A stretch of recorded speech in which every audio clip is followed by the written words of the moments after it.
Hello students, welcome back in सहज शिक्षण। आज आपण तिसरा चॅप्टर घेणार आहोत, सजीवातील जीवन प्रक्रिया भाग 2।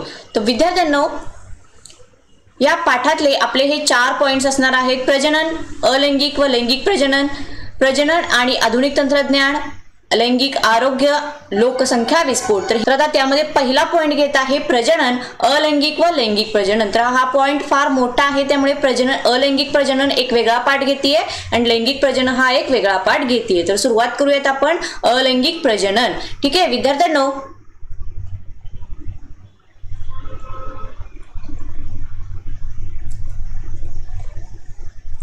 मागचा जो आपण धडा बघितला चॅप्टर नंबर 2, त्याच्यामध्ये आपण काय काय बघितलं तर मानवासाठी किंवा सजीवासाठी वेगवेगळ्या जीवन प्रक्रिया कोणत्या कोणत्या आवश्यक आहेत, त्यामधले श्वसन आहे, रक्ताभिसरण संस्था आहे, पचन संस्था आहेत, या ज्या सगळ्या जीवन प्रक्रिया आहेत त्या माणसासाठी कशा आहेत, आवश्यक आहेत।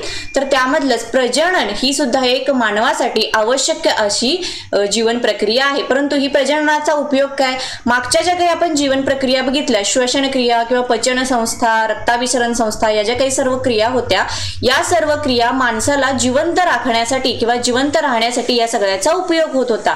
परंतु प्रजनन ही एक अशी जीवनावश्यक प्रक्रिया आहे की त्याचा उपयोग काय होतो, तर जो सजीव आहे किंवा ज्या सजीवाची जी प्रजाती आहे ती प्रजाती पुढे कायम राखून ठेवण्यासाठी प्रजननाचा उपयोग होतो। म्हणजेच आता या प्रजननाचे 2 प्रकार पडतात, लैंगिक प्रजनन आणि अलैंगिक प्रजनन।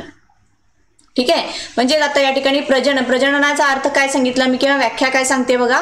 प्रजनन म्हणजेच जीव, असा सजीव की त्या सजीवापासून नवीन प्रजाती तयार करण्याची जी काही प्रक्रिया आहे यालाच प्रजनन असे म्हणतात। तर त्यामध्ये अलैंगिक प्रजनन म्हणजेच ह्यामध्ये एकच असा सजीव असतो जो स्वतःपासून नवीन सजीव निर्माण करतो किंवा नवीन जीवजात निर्माण करते, याच्यामध्ये युग्मक निर्मिती होत नाही। अशा प्रक्रियेच्या प्रक्रियेला अलैंगिक प्रजनन असे म्हणतात। पुन्हा या अलैंगिक प्रजननामध्ये 2 प्रकार पडतात, त्यातला पहिला आहे एकपेशीय सजीवातील अलैंगिक प्रजनन। ठीक आहे, आणि दुसरा आहे बहुपेशीय सजीवातील अलैंगिक प्रजनन। बघा, दोन्ही प्रकारचे सजीव असतात, एकपेशीय सुद्धा असतात, बहुपेशीय सुद्धा असतात। तर या एकपेशीय मध्ये जे काही लैंगिक प्रजनन होतं ते कशा प्रकारे होतं, तर बहुपेशीय सजीवांच्या मध्ये अलैंगिक प्रजनन कशा प्रकारे होतं हे आपण आता बघूयात। एकपेशीय सजीवांमधील जे लैंगिक प्रजनन आहे त्याचे 3 प्रकार आहेत। पहिला आहे द्विविभाजन, दुसरा आहे बहुविभाजन आणि तिसरा आहे तो आहे कलिकायन। ठीक आहे, हे झालं एकपेशी सजीवामधलं। आता बहुपेशीय सजीवांचे जे लैंगिक प्रजननाचे प्रकार आहेत ते कोणते आहेत, पहिला आहे खंडीभवन, त्यानंतरचा आहे पुनर्जनन, त्यानंतरचा आहे मुकुलायन, त्यानंतर येतं आपलं शाकीय प्रजनन आणि बीजाणू निर्मिती। ठीक आहे, तर हे सर्व जे काही प्रकार आहेत हे सर्व प्रकार आपण आता डिटेल्स मध्ये बघणार आहोत। बघा, पहिलं एकपेशीय सजीवातील लैंगिक प्रजनन, त्यामधला पहिला पॉइंट द्विविभाजन म्हणजेच काय, बायनरी फिजन। बायनरी म्हणजे काय, एकापासून 2 निर्माण होणे, याला द्विविभाजन असे म्हणतात। आता एकपेशीय सजीव, तुम्हाला अमिबा सर्वांना माहितीच आहे। तर हा अमिबा कसा असतो, तर त्याचा आकार हा बघा कसाही असतो, त्याच्यामध्ये कुठल्याही प्रकारचा अक्ष नसतो, म्हणजे त्याचा आकार कसाही असतो। तर या अमिबाचे विभाजन कशा प्रकारे होते हे बघूया। हा समजा आपला जनक अमिबा आहे, याच्यामध्ये हा केंद्रक आहे। ठीक आहे, तर या केंद्रकाचे विभाजन होताना आपल्याला इथं दिसते 2 केंद्रक हळूहळू तयार होताना दिसते। तर ते कशा प्रकारे होतात, सूत्री विभाजनाने किंवा असूत्री विभाजनाने त्याचे ते विभाजन होतात किंवा एकापासून 2 निर्माण होतात। सूत्री विभाजन काय आहे हे आपण मागच्या पाठामध्ये बघितलेले आहे। त्याच्यामध्ये 4 टप्पे असतात, पूर्वावस्था, मध्यावस्था, पश्चावस्था, अंत्यावस्था। या सर्व अवस्था आपण डिटेल्स मध्ये मागच्या धड्यामध्ये बघितलेले आहेत। तर या ठिकाणी हा जो अमिबा आहे, या अमिबाचा हा जो केंद्रक आहे, या केंद्रकाचे सूत्री विभाजनाने विभाजन होत आहे। बघा, 2 केंद्रक होताना आपल्याला दिसत आहेत, त्यानंतर 2 केंद्रक या चित्रामध्ये बघा 2 केंद्रक झालेले आहेत। तर या पुढे काय होतं, हळूहळू परिकल विभाजन, हा सुद्धा आपण पॉइंट बघितलेला आहे। परिकल विभाजनामध्ये काय होतं, जी पेशी द्रव्य आहे या पेशी द्रव्याचे विभाजन होते।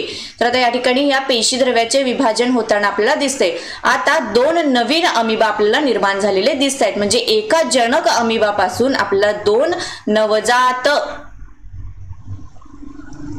2 नवजात अमिबा निर्माण झालेले दिसत आहेत. म्हणजे याचं काय झालं, एकापासून 2 निर्माण झालेले आहेत, म्हणून याला काय म्हणलेलं आहे, द्विविभाजन असं म्हटलेलं आहे. ठीक आहे. आता हा जो अमिबा आहे, या अमिबाला कसल्याही प्रकारचा आकार नसतो, शेप असा पर्टिक्युलर शेप त्याला कोणताही नसतो. तो त्यामुळे त्याचं विभाजन उभं होऊ शकतं, आडवं होऊ शकतं, तिरकं होऊ शकतं, अशा कुठल्याही अक्षातून याचं विभाजन होऊ शकतं. त्यामुळेच हे जे विभाजन आहे याला काय म्हणलेलं आहे, साधे द्विविभाजन असं म्हटलेलं आहे. अमिबाचं जे विभाजन होतं त्याला साधे द्विविभाजन असं म्हटलेलं आहे. ठीक आहे. तर आता हे आपण बघितलं साधं द्विविभाजन. आता पुढचा पॉईंट आपण बघूयात, तो कोणता असणार आहे, आडवे द्विविभाजन. आडवे म्हणजे आता या ठिकाणी बघा एकपेशीय कोणता असतो, पॅरामेशियम. पॅरामेशियम हे जो तुम्हाला आकार दिसत आहे हा एक एकपेशीय सजीव आहे. हा आकार तुम्हाला पॅरामेशियमचा आहे वाटत आहे, जरा जवळजवळ चप्पलासारखाच आकार आपल्याला हा दिसत आहे. तर याचं जे विभाजन होणार आहे हे आडव्या पद्धतीने होत जाणार आहे. म्हणजेच हा जो केंद्रक आहे या केंद्रकाचे हळूहळू स्प्लिट होत आहेत बघा, वेगवेगळे होत आहेत केंद्रक. त्यानंतर केंद्रक जवळजवळ वेगळा झालेला आहे. या ठिकाणी काय झालेलं आहे, जे पेशीद्रव्य आहे हे पेशीद्रव्य सुद्धा वेगळे झालेले दिसत आहेत. आणि अशा एका जनक पॅरामेशियम पासून आपल्याला 1 आणि 2 नवीन नवजात पॅरामेशियम मिळालेले आहेत. तर हे जे विभाजन झालं हे कशा पद्धतीने झालं, तर आडव्या पद्धतीने झालं. त्यामुळे याला काय म्हणलेलं आहे, आडवे द्विविभाजन. ठीक आहे. मग अशी अमिबाचं विभाजन कसे होत होतं, त्याला अक्ष नसल्यामुळे ते कुठल्याही भागातून त्याचं विभाजन होत होतं, त्यामुळे त्याला साधे द्विविभाजन म्हणलं. आता हे आहे आडवे द्विविभाजन. पुढचं आहे ते आहे उभे द्विविभाजन. याचं उदाहरण कोणतं आहे, युग्लिना. युग्लिना हा सुद्धा एकपेशीयच आहे. तर अशा प्रकारचा हा युग्लिना असतो. याच्यामध्ये हा केंद्रक दिसत आहे आपल्याला बघा, या ठिकाणी हळूहळू केंद्रक स्प्लिट होताना दिसत आहे, म्हणजे वेगवेगळा होताना दिसत आहे. तर या ठिकाणी हा केंद्रक 2 वेगवेगळे केंद्रक निर्माण झालेले आहेत. त्यानंतर हळूहळू हा जो पेशीद्रव आहे हा पेशीद्रव सुद्धा वेगवेगळा होताना दिसतोय आणि या ठिकाणी 2 वेगळे नवजात युग्लिना आपल्याला तयार झालेले दिसत आहेत. तर याचं विभाजन कशा पद्धतीने झालं, तर हे उभे असं झालेलं आहे बघा, उभं विभाजन झालेलं आहे. त्यामुळे याला नाव काय दिलेलं आहे, उभे द्विविभाजन. याचं उदाहरण कोणतं आहे, युग्लिना. ठीक आहे. तर आपण हा द्विविभाजन पॉइंट अगदी व्यवस्थितरित्या समजून घेतलेला आहे. तर पुढे जाऊयात. पुढचं असणार आहे ते आहे बहुविभाजन, मल्टिपल फ्युजन. बहुविभाजन म्हणजेच काय, तर एकापासून अनेक जणांची निर्मिती होणे यालाच बहुविभाजन असे म्हणतात. तर त्यामध्ये अमिबा आणि तत्सम एकपेशीय अधिजीव प्रतिकूल वातावरणामध्ये बहुविभाजन पद्धतीने अलैंगिक प्रजनन करतात. ठीक आहे. मागे जे काही आपण हे बघितलं द्विविभाजन जे काही घडत होतं अमिबामध्ये, पॅरामेशियममध्ये किंवा युग्लिनामध्ये, हे अनुकूल परिस्थितीमध्ये घडत होतं. अनुकूल परिस्थिती म्हणजे काय, मुबलक प्रमाणात त्यांना अन्न पाणी मिळणे, ही काय झाली अनुकूल परिस्थिती. आता बहुविभाजन जे आहे हे प्रतिकूल परिस्थितीमध्ये किंवा प्रतिकूल वातावरणामध्ये, म्हणजेच काय, ज्या ठिकाणी अपुरे अन्न पदार्थ किंवा अपुरे अन्न पाणी असेल अशा वातावरणाला किंवा परिस्थितीला प्रतिकूल वातावरण म्हणतात. ठीक आहे. तर अमिबा आणि तत्सम एकपेशीय म्हणजे एक पॅरामेशियम, युग्लिना, पुढचे जे काही एकपेशीय प्राणी आहेत हे बहुविभाजन पद्धतीने अलैंगिक प्रजनन करतात. आता ते कसे करतात हे आपण एक अमिबाचं उदाहरण घेऊ आणि सांगूयात. हा आता आपला जनक अमिबा आहे. ठीक आहे. या ठिकाणी त्याचा हा केंद्रक आहे. अमिबाला कुठलाही विशिष्ट असा आकार नसतो. त्यामुळे जेव्हा प्रतिकूल परिस्थिती निर्माण होईल, प्रतिकूल परिस्थितीमध्ये जेव्हा त्यांना अन्न पाणी हे मुबलक प्रमाणात मिळणार नाही किंवा अपुरे पडेल, त्यावेळेला ते काय करतात, त्याचे हे जे काही कोपरे आपल्याला दिसतात त्याला आपण काय म्हणतो, छदमपाद असं म्हणतो. तर ते जे छदमपाद आहे तो काय करतो, त्याची हालचाल थांबवतो आणि आतमध्ये एकत्र त्याला गोळा करून ठेवतो. ठीक आहे. हे त्याच्या अशा प्रकारे तो एक त्याचा गोलाकार आकार त्याने तयार केलेला आहे. त्यानंतर त्याच्या भोवतीने किंवा त्याच्या कडेने एक संरक्षण असं कवच निर्माण होतं, त्याला काय म्हणलेलं आहे, पुट्टी किंवा त्याला सिस्ट असं सुद्धा म्हणतात. तर हे जे आहे हे काय झालेलं आहे, एक संरक्षण कवच, ह्याला आपण पुट्टी म्हणलेलं आहे, हे तयार झालेलं आहे. त्याच्यानंतर पुढे जाऊन आता आतमध्ये हा जो अमिबा आहे, या अमिबाने आपले छदमपाद आतमध्ये घेतलेला आहे. त्याचा आकार जवळजवळ गोलाकार झालेला आहे. वरच्या बाजूने पुट्टी निर्माण झालेली आहे. तर आतमध्ये काय होते बघा, केंद्रक आणि पेशी द्रव्याचे विभाजन होते. म्हणजे हा जो एक केंद्रक होता याचा आणखीन एक केंद्रक झाला, एकापासून 2 झाले, 3, 4 असे केंद्रक होत गेले आणि त्याच्या बरोबरच जवळजवळ पेशी द्रव्याचे सुद्धा विभाजन होत गेले. जर पहिल्यांदा केंद्रकाचे विभाजन झाले, त्यानंतर पेशी द्रव्याचे विभाजन झाले आणि हे आतमध्ये सर्व प्रकार आपल्याला आतमध्ये सर्व अमिबा दिसत आहेत, वेगवेगळे अमिबा निर्माण झालेले आहेत. अशा प्रकारे हे एका अमिबापासून आतमध्ये वेगवेगळे अमिबा तयार झालेले आपल्याला दिसत आहेत. आता जेव्हा प्रतिकूल परिस्थिती संपणार आहे किंवा जेव्हा अन्न पाणी त्यांना मुबलक प्रमाणात उपलब्ध होणार आहे त्यावेळेला काय होतं, जे वरचं हे संरक्षण कवच होतं किंवा त्याला आपण सिस्ट असं म्हणलेलं आहे, हे सिस्ट फुटतं आणि त्यामधून हे अमिबा जे भरपूर प्रमाणात आतमध्ये तयार झाले होते हे बाहेर पडतात. अशा प्रकारे या अमिबाचे विभाजन होते. म्हणजेच एका अमिबापासून आपल्याला वेगवेगळे इथे भरपूर असे अमिबा तयार झालेले दिसत आहेत. यालाच काय म्हणायचं, बहुविभाजन. म्हणजे एकापासून अनेक अमिबा तयार होणे यालाच बहुविभाजन असं म्हटलेलं आहे. ठीक आहे, इथपर्यंत समजलं. पुढचं असणार आहे ते आहे कलिकायन. त्यालाच बर्डिंग असं म्हणतात. बर्ड म्हणजे काय, तर एखाद्या वनस्पतीच्या किंवा प्राण्याच्या शरीरावरती थोडासा फुगवटा, बाहेरच्या शरीरावरती जो फुगवटा तयार होतो त्याला काय म्हणतात, बर्ड किंवा कलिका असं म्हणतात. तर यामध्ये आपण उदाहरण घेणार आहोत किण्व. किण्व म्हणजेच काय, ईस्ट. ओके, तर याला ईस्ट असं सुद्धा म्हणतात. किण्व या एकपेशीय कवकामध्ये कलिकायन पद्धतीने अलैंगिक प्रजनन होते. तर आता ते कसे होते, या ठिकाणी हे जे दाखवलेलं आहे चित्र हे कशाचे आहे, जनक किण्व पेशी. म्हणजे ही एकपेशी किण्व पेशीची आहे. त्याला काय होतं, तर त्याच्या शरीरावरती एक छोटासा असा बर्ड निर्माण होतो किंवा त्याला आपण कलिका असं म्हणलेलं आहे. ही कलिका निर्माण होते, त्याला फुगवटा असं नाव दिलेलं आहे आपण.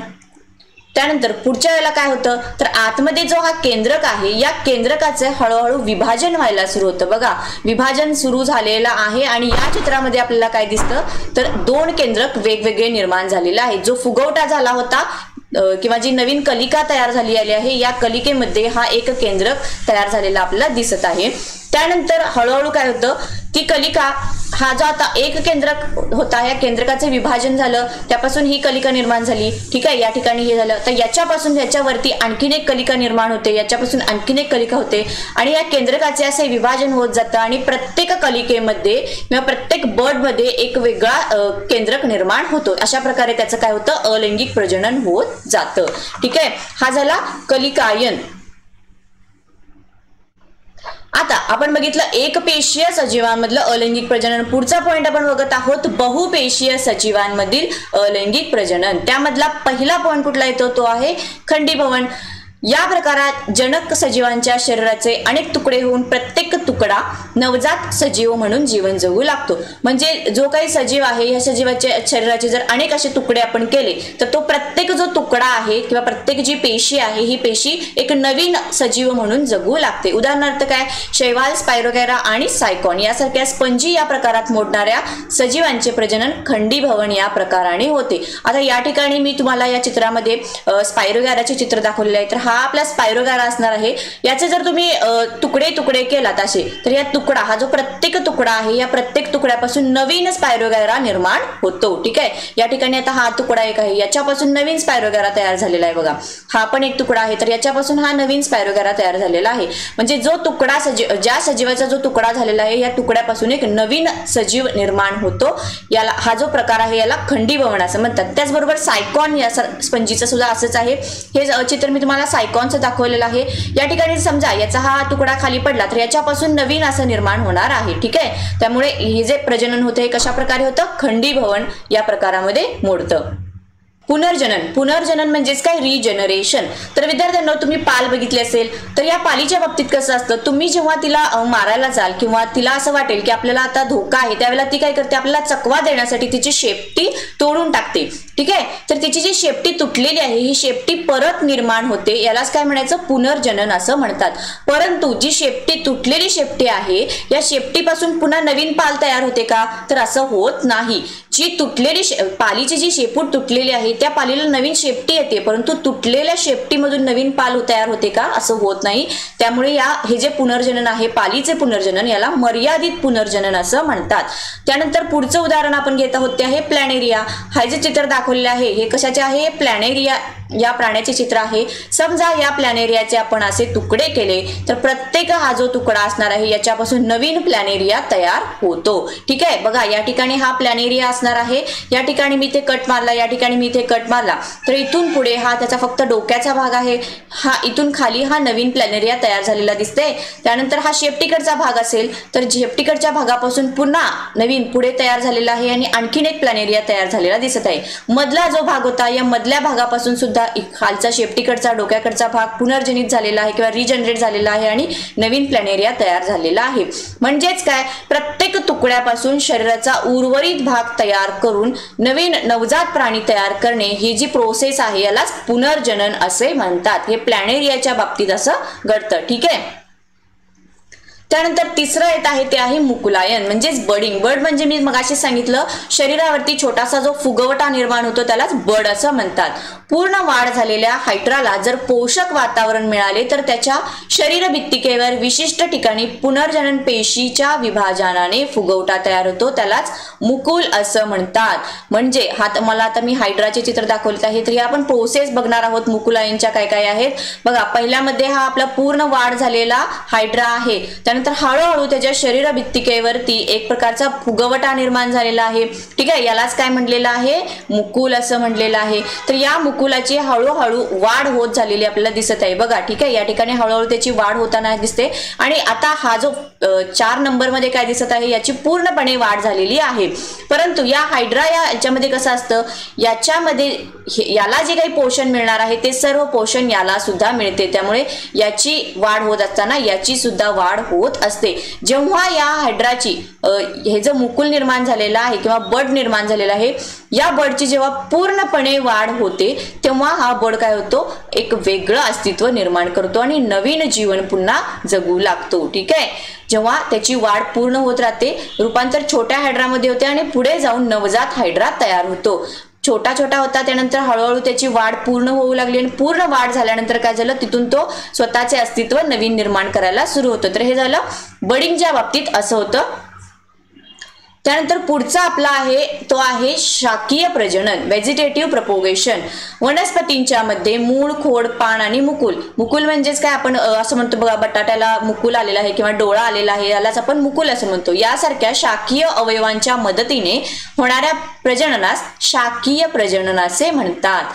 बटाट्याच्या कंदावर असलेल्या डोळ्यांच्या किंवा पानफुटीच्या पानांच्या कडावर असलेल्या मुकुलाच्या सहाय्याने शाकीय प्रजनन होते. चित्रामध्ये दाखवलेलं आहे, ही आपली पानफुटी आहे. याच्या कडांवरती बघा, इथून नवीन निर्माण होताना दिसत आहेत, इथे नवीन निर्माण झाले दिसत आहेत. तर बटाट्याला आपण बघा कोंब आलेला आहे म्हणतो किंवा डोळा दिसतोय म्हणतो. ठीक आहे. तर याच्यापासून नवीन इथं रोपटं तयार होतं, बटाटे लागायला सुरू होतात. ठीक आहे. तर त्यानंतर ऊस आणि गवत यांसारख्या वनस्पतींमध्ये पेरावर असलेल्या मुकुलाच्या मदतीने शाकीय प्रजनन होतं. ऊस अशा प्रकारे, ऊसाच्या बाबतीत इथं मुकुल असतो. ठीक आहे, इथं मुकुल असतो, इथं याच्यापासून ऊसाची पुढे पुढे वाढ होत जाते. म्हणजेच काय, शाकीय प्रजनन होत जातं. त्याचबरोबर गाजर, मुळा, रताळे यासारख्या वनस्पतींमध्ये मुळाच्या मदतीने शाकीय प्रजनन होतं. रताळ्याच्या बाबतीत किंवा गाजर, मुळा यांच्या बाबतीत काय होतं, जे मूळ आहे या मुळाच्या मदतीने त्यांचे पुढचं शाकीय प्रजनन होत जातं. तर हे झालं आपलं शाकीय प्रजननाच्या बाबतीत. आता पुढचं असणार आहे ते आहे बीजाणू निर्मिती, म्हणजे स्पोर फॉर्मेशन कसं होतं. म्युकर सारख्या कवकांचे शरीर तंतुमय असते. आता तुम्हाला ब्रेड सपोज घेतला तुम्ही आणि तो तसाच ठेवला आणि त्याच्यावरती जी बुरशी आलेली दिसते त्यालाच काय आपण म्हणतो, म्युकर असं म्हणतो. तर त्याचं जे शरीर आहे ते कसं असतं, तंतुमय असतं. त्यांना बीजाणुधानी असते त्याच्या शरीरावरती, अशा प्रकारचं त्याचं स्ट्रक्चर असतं. आणि याच्यावरती हे जे आपल्याला दिसत आहे हे आहे बीजाणुधानी. ठीक आहे, बीजाणुधानी याला म्हणतात. आणि आतमध्ये निर्माण काय झालेले आहेत, तर बीजाणू निर्माण झालेले आहेत. बीजाणू निर्मिती झाल्यावर ती फुटते आणि बीजाणू बाहेर पडतात. जेव्हा पूर्णपणे या बीजाणूंची वाढ होईल तेव्हा काय होतं, ही बीजाणुधानी फुटते आणि त्यामधून हे सर्व जे बीजाणू आहेत हे बीजाणू बाहेर पडतात. ते बाहेर पडल्यानंतर जेव्हा ओलसर किंवा उबदार जागी पडतील तेव्हा त्या जागी ते रुजतात आणि त्यापासून एक नवीन कवकजाल निर्माण होते. तर हे झालं आपलं बहुपेशीय सजीवांच्या मध्ये कशा प्रकारे अलैंगिक प्रजनन होतं. तर बघूयात लैंगिक प्रजनन म्हणजेच काय. प्रजनन म्हणजेच काय, तर सजीव आपल्यासारखाच नवीन जीव निर्माण करतो, यालाच प्रजनन असं म्हणतात. तर लैंगिक प्रजनन याच्यामध्ये नेहमी 2 जनक पेशी वापरल्या जातात. त्या कोणत्या आहेत, स्त्रीयुग्मक आणि पुंयुग्मक. त्याला आपण स्पर्म्स आणि एग असं म्हणतो. तर यांच्या मदतीने हे लैंगिक प्रजनन होत असते. त्यामधल्या 2 प्रक्रिया कोणत्या, पहिली युग्मक निर्मिती आणि दुसरी आहे फलन म्हणजेच फर्टिलायझेशन. आता बघूयात युग्मक निर्मिती. युग्मक निर्मितीमध्ये काय होतं, तर तर आपण मागच्या पाठामध्ये सूत्री विभाजन, अर्ध गुणसूत्री विभाजन असं सर्व बघितलं. तर यामधले जे अर्ध गुणसूत्री विभाजन आहे याने काय होतं, गुणसूत्रांची संख्या निम्मी केली जाते आणि अर्धगुणी युग्मकांची निर्मिती होते. त्यामुळे जो जणक पेशी असणार आहे ती कशी असणार आहे, एक गुणी होती. त्यामुळे त्याची सूत्री विभाजनाने संख्या निम्मी होऊन हाफ झालेली आहे, म्हणजेच अर्धगुणी युग्मकाची निर्मिती होते. हे झालं युग्मक निर्मितीच्या बाबतीत. आता फलन म्हणजेच फर्टिलायझेशन. ठीक आहे, तर ही जी प्रोसेस आहे याच्यामध्ये स्त्रीयुग्मक आणि पुयुग्मक या एक गुणी पेशींचा संयोग होऊन एका द्विगुणित युग्मनराची निर्मिती होते. याला फलन म्हणतात. म्हणजेच काय, स्पर्म्स आणि एग जेव्हा एकत्र येतील तेव्हा त्याच्यापासून एक जायगोट निर्माण होतो, त्याला आपण युग्मनज असं म्हटलेलं आहे आणि याच प्रोसेसला फलन असं म्हणतात. हा युग्मनज सूत्री विभाजनाने विभाजित होऊन भ्रूण तयार होतो आणि त्याच्यापासून एक नवीन जीव निर्माण होतो. आता हे तुम्हाला समजून सांगण्यासाठी मी हे छोटंसं चित्र दाखवते. बघा, या ठिकाणी फादर मदर म्हणजेच काय, नरजनक आपण याला म्हणूयात, मदर म्हणजेच मादी जनक असं म्हणूयात. तर नरजनकाकडे काय असणार आहे, स्पर्म्स असणार आहेत, म्हणजेच पुयुग्मक आहेत. तर मादी जनक म्हणजे काय असणार आहेत, ओयुम म्हणजे त्याला आपण एग्स असं म्हणत होतो. ठीक आहे, जेव्हा स्पर्म्स आणि एग एकत्र येतील, या ठिकाणी बघा एकत्र आलेले दाखवलेले आहेत, जेव्हा हे दोघ जण एकत्र येतील, या दोघांचा संयोग होईल तेव्हाच फलन घडेल. ही प्रोसेस असेल त्यालाच फलन असं म्हटलेलं आहे. आणि हे फलन आहे, याच्यापासून एक नवीन भ्रूण तयार होईल, एक नवीन जीव निर्माण होईल. आता हा जो नवीन जीव निर्माण झालेला आहे याच्यामध्ये कसा असणार आहे, काही गुणधर्म याच्याकडचे असणार आहेत, काही गुणधर्म आईकडचे असतील, तर काही गुणधर्म हे वडिलांच्याकडचे असतील. तर त्यामुळे जो नवीन जीव निर्माण झालेला आहे याच्याकडे काही गुणधर्मांच्या बाबतीत साम्य दाखवेल, तर काही गुणधर्मांच्या बाबतीत साम्य दाखवणार नाही. तर ही सर्व प्रोसेस आपली कशाची झालेली आहे, फर्टिलायझेशन किंवा फलन असं म्हटलेलं आहे. काय होतं, जेव्हा नर जनक जो असतो याच्याकडे काय असतात, स्पर्म्स असतात, मादी जनक आहे याच्याकडे काय असतात, एग्ज असतात. जेव्हा या दोघांचा संयोग घडून येतो तेव्हा त्या ठिकाणी फलन होतं आणि त्याच्यापासून एक भ्रूण तयार होतो आणि भ्रूणापासूनच नवीन जीव निर्माण होतो. तर हे झालं फलन म्हणजे काय. आता पुढचा आपला मुख्य मुद्दा आहे तो आहे वनस्पतीमधील लैंगिक प्रजनन. ठीक आहे, वनस्पती आता लैंगिक प्रजनन कशा प्रकारे घडते हे बघूया. यामध्ये वनस्पतीमध्ये फूल हा एक भाग घेऊयात. ठीक आहे, तर फुलामध्ये बाहेरून आत म्हणजे बाहेरच्या बाजूने आतमध्ये अशी एकूण 4 मंडले असतात. त्यातलं कुठला, निदलपुंज, दलपुंज, पुमंग आणि जायांग. ठीक आहे, निदलपुंज आणि दलपुंज ही दोघ जण अशी आहेत, यांना अतिरिक्त मंडल असं म्हटलेलं आहे, अतिरिक्त मंडले. ठीक आहे, तर पुमंग आणि जायांग या दोघांचा उपयोग लैंगिक प्रजननासाठी आवश्यक आहे, त्यामुळे याला आवश्यक मंडल असं म्हटलेलं आहे. आता निदलपुंज म्हणजेच काय, तर फुलाच्या खालच्या बाजूला तुम्हाला हिरव्या रंगाच्या छोट्या छोटे जे भाग दिसतो त्याला काय म्हणलेलं आहे, निदलपुंज असं म्हणलेलं आहे, देठाच्या जवळ असतं. त्यानंतर दलपुंज, दलपुंज म्हणजेच काय, तर फुलाच्या पाकळ्या. ह्या फुलाच्या पाकळ्या विविध रंगाच्या सुद्धा असू शकतात. त्यानंतर पुमंग, आता हे पुमंग जे आहेत या पुमंग मधले जे घटक आहेत या घटकांना, पुमंग मधील जे घटक आहेत यांना पुकेसर असं म्हटलेलं आहे. तर जायांग मधील जे घटक आहेत यांना स्त्री केसर असं म्हटलेलं आहे. ठीक आहे, तर पुमंग आणि जायांग या दोघांच्या मदतीने हे लैंगिक प्रजनन केले जाते. तर या दोघांना संरक्षण देण्याचे जे कार्य आहे किंवा जे काय आहे काम आहे हे या दोघ जण करतात. त्यामध्ये कुठलं, निदलपुंज आणि दलपुंज. म्हणजे जेव्हा फुलाची पाकळी असते तेव्हा सगळ्यात बाहेरच्या बाजूला काय असणार आहे, निदलपुंज असणार आहे, त्यानंतर दलपुंज असणार आहे, मग पुमंग आणि आतमध्ये सगळ्यात आतमध्ये जायांग असणार आहे. तर हे झालं फुलाचं स्ट्रक्चर कसं असतं. आता व्यवस्थित समजून घेऊयात फुलाचं अंतरंग. त्या ठिकाणी आता हे तुम्हाला जास्वंदीचे फूल दाखवले आहेत. हा जो तुम्हाला हिरव्याट कलरचा भाग दिसतो याला निदलपुंज असं म्हटलेलं आहे. दलपुंज म्हणजेच काय, पाकळ्या ज्या विविध रंगाच्या असतात. त्यानंतर जायांग, जायांग म्हणजे काय, सगळ्यात आतला भाग. त्यामध्ये बघा कुक्षी, कुक्षीवृंत आणि अंडाशय एक एक करून आपण सर्व बघणार आहोत व्यवस्थित. त्यानंतर पुमंग, पुमंग मध्ये परागकोश आणि वृंत असं सांगितलेलं आहे. या सगळ्या भागाला आपण स्त्री केसर असं सुद्धा म्हणतो. तर या सगळ्या भागाला आपण पुकेसर असं सुद्धा म्हणतो. ठीक आहे, आता जर जर एकाच फुलामध्ये हे पुमंग आणि जायांग ही दोन्ही मंडले असतील तर या फुलाला काय म्हणायचं, उभयलिंगी फुल. उदाहरणार्थ काय, जास्वंदीचं. त्यानंतर जर एका फुलांमधील या दोघांच्यापैकी म्हणजे पुमंग आणि जायांग या दोघांच्यापैकी जर एकच मंडल असेल तर अशा फुलाला एकलिंगी फुल असं म्हणतात. त्याचं उदाहरण काय आहे, पपई. म्हणजे समजा फुलामध्ये फक्त पुमंग असेल तर त्या फुलाला नर फुल असं म्हणतात. जर फुलामध्ये फक्त जायांगच असेल तर त्या फुलाला मादी फुल असं म्हणतात.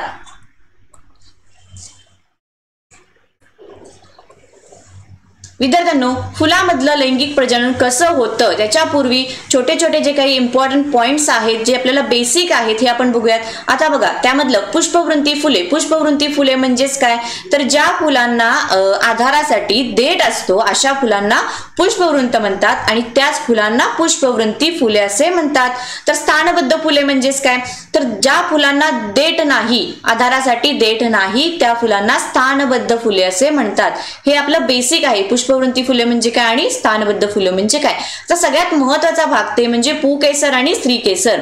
ठीक आहे, पुकेसर म्हणजेच काय, बघा चित्रामध्ये दाखवलेलं आहे. ही एक छोटी लांबडी अशी तुम्हाला नळी दिसत आहे. या नळीला काय म्हणायचं, वृंत असं म्हणायचं. आणि वरचा हा जो भाग आहे याला आपण परागकोश असं नाव दिलेलं आहे. प्रत्येक पुकेसरात एक वृंत आणि त्याच्या टोकावर एक परागकोश असतो. हे आपलं वृंत दाखवलेलं आहे आणि हा परागकोश आहे. परागकोशाचे 4 कप्पे असतात. आता याची ही मोठी चित्र इथे दाखवलेले आहे. बघा, हा परागकोश, याच्यामध्ये 4 कप्पे आहेत, 1 2 3 4. हे जे 4 कप्पे आहेत याला कोष्टक असं म्हणतात. ठीक आहे, आणि या कोष्टकामध्ये अर्धसूत्री विभाजनाने परागकण तयार होतात. हे तुम्हाला हिरव्या कलरचे जे डॉट्स दिसत आहेत याला आपण परागकण असं म्हटलेलं आहे. हे परागकणाची जेव्हा योग्य वाढ होईल किंवा ते पूर्ण त्यांची वाढ झालेली असेल त्यावेळेला काय होतात, ते परागकोश हा जो आहे फुटतो आणि त्यातील परागकण बाहेर पडतात. हे कशाच्या बाबतीत होतं, पुकेसराच्या बाबतीत. आता स्त्रीकेसर म्हणजे काय समजून घेऊयात. हे तुम्हाला फूल दिसत आहे. या ठिकाणी हा खालच्या बाजूला जो मटक्यासारखा आकार दिसत आहे हे स्त्रीकेसरामधील अंडाशय आहे. बघा, या ठिकाणी हे दाखवते मी. स्त्रीकेसराच्या मुळाशी, हे आपलं आता पूर्ण हे जे आहे ह्याला आपण स्त्रीकेसर म्हणलं तर ह्याचं मूळ हे आहे. त्यामुळे मुळाशी काय आहे, अंडाशय असते आणि त्याच्या वरच्या दिशेने एक पोकळ कुक्षीवृंत निघते. तर ही वरची रिकामी जागा जी दिसते याला आपण कुक्षीवृंत असं म्हटलेलं आहे आणि टोकाशी एक कुक्षी असते. अंडाशयात एक किंवा अनेक बीजांडे असतात. आता हा आपला अंडाशयाचा भाग आहे. याच्यामध्ये एक बीजांडे किंवा अशी अनेक बीजांडे असू शकतात. प्रत्येक बीजांडामध्ये अर्धगुणसूत्री विभाजनाने भ्रूणकोश तयार होतो. आता हे एक बीजांड असेल तर या प्रत्येक बीजांडामध्ये अर्धगुणसूत्री प्रक्रिया वापरली जाते आणि त्याच्यामध्ये एक भ्रूणकोश, त्याला आपण एम्ब्रॉय सॅक असं म्हणतो. तर अशा प्रकारचे एक सॅक आतमध्ये तयार होते आणि प्रत्येक भ्रूणकोश, आता ही जे सॅक तयार होणार आहे या सॅक मध्ये एक गुणी अर्धसूत्री अंडपेशी असते आणि 2 एक गुणी ध्रुवीय केंद्रके असतात. आता हे एक गुणी अंडपेशी आणि एक गुणी ध्रुवीय केंद्रक म्हणजे काय हे या 2 चित्रांच्या मधून आपण बघूयात. आता हे आपल्याला अंडाशयाचं चित्र दाखवलेलं आहे पूर्ण. ठीक आहे, तर बघा परागकण इथं दाखवते. त्यानंतर ही आहे आपली कुक्षी. आता परागकण अंकुरित झाल्यानंतर काय होतात, 2 पुयुग्मक तयार होतात. हे पुयुग्मक आहे आणि ते वाहून नेण्यासाठी एक परागनलिका असते. इथपर्यंत लक्षात ठेवा. आता हे अंडाशय आहे. हे अंडाशय आणि आतमध्ये आपल्याला बीजांड दाखवलेले आहे. या बीजांडामध्ये काय होतं, अर्धगुणीसूत्रामुळे एक भ्रूणपोष तयार होतो. आता हा भ्रूणपोष, याची ही मोठी डायग्राम इथे आहे. यामध्ये बघा काय काय दाखवले, तर त्यामध्ये काय आहे, 2 ध्रुवीय केंद्रक आहेत, तर एक अंडपेशी आहे. त्याचबरोबर सहाय्य पेशी आणि प्रतिपदस्थ पेशी सुद्धा या भ्रूणपोषामध्ये असतात. आता आपण पुकेसर म्हणजे काय हे डिटेलमध्ये बघितलं, स्त्रीकेसर म्हणजे काय डिटेलमध्ये बघितलं. आता या दोघांचा वापर करून परागीभवन होते. आता परागीभवन म्हणजेच काय त्याचा नेमका अर्थ बघूयात. परागकोशातील परागकण, जेव्हा पुकेसरावरती जो परागकोश आहे हा परागकोश जेव्हा फुटणार तेव्हा त्यातील परागकण बाहेर पडतात.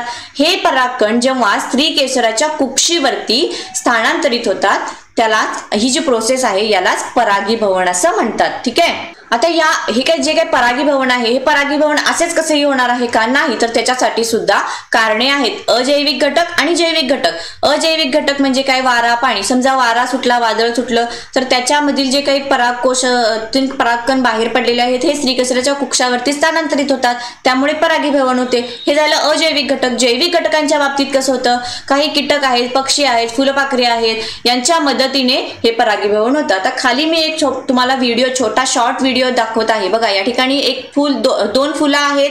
ठीक आहे, तर या फुलावरून हे फुलपाखरू त्या फुलावर असं होत आहे. म्हणजेच काय?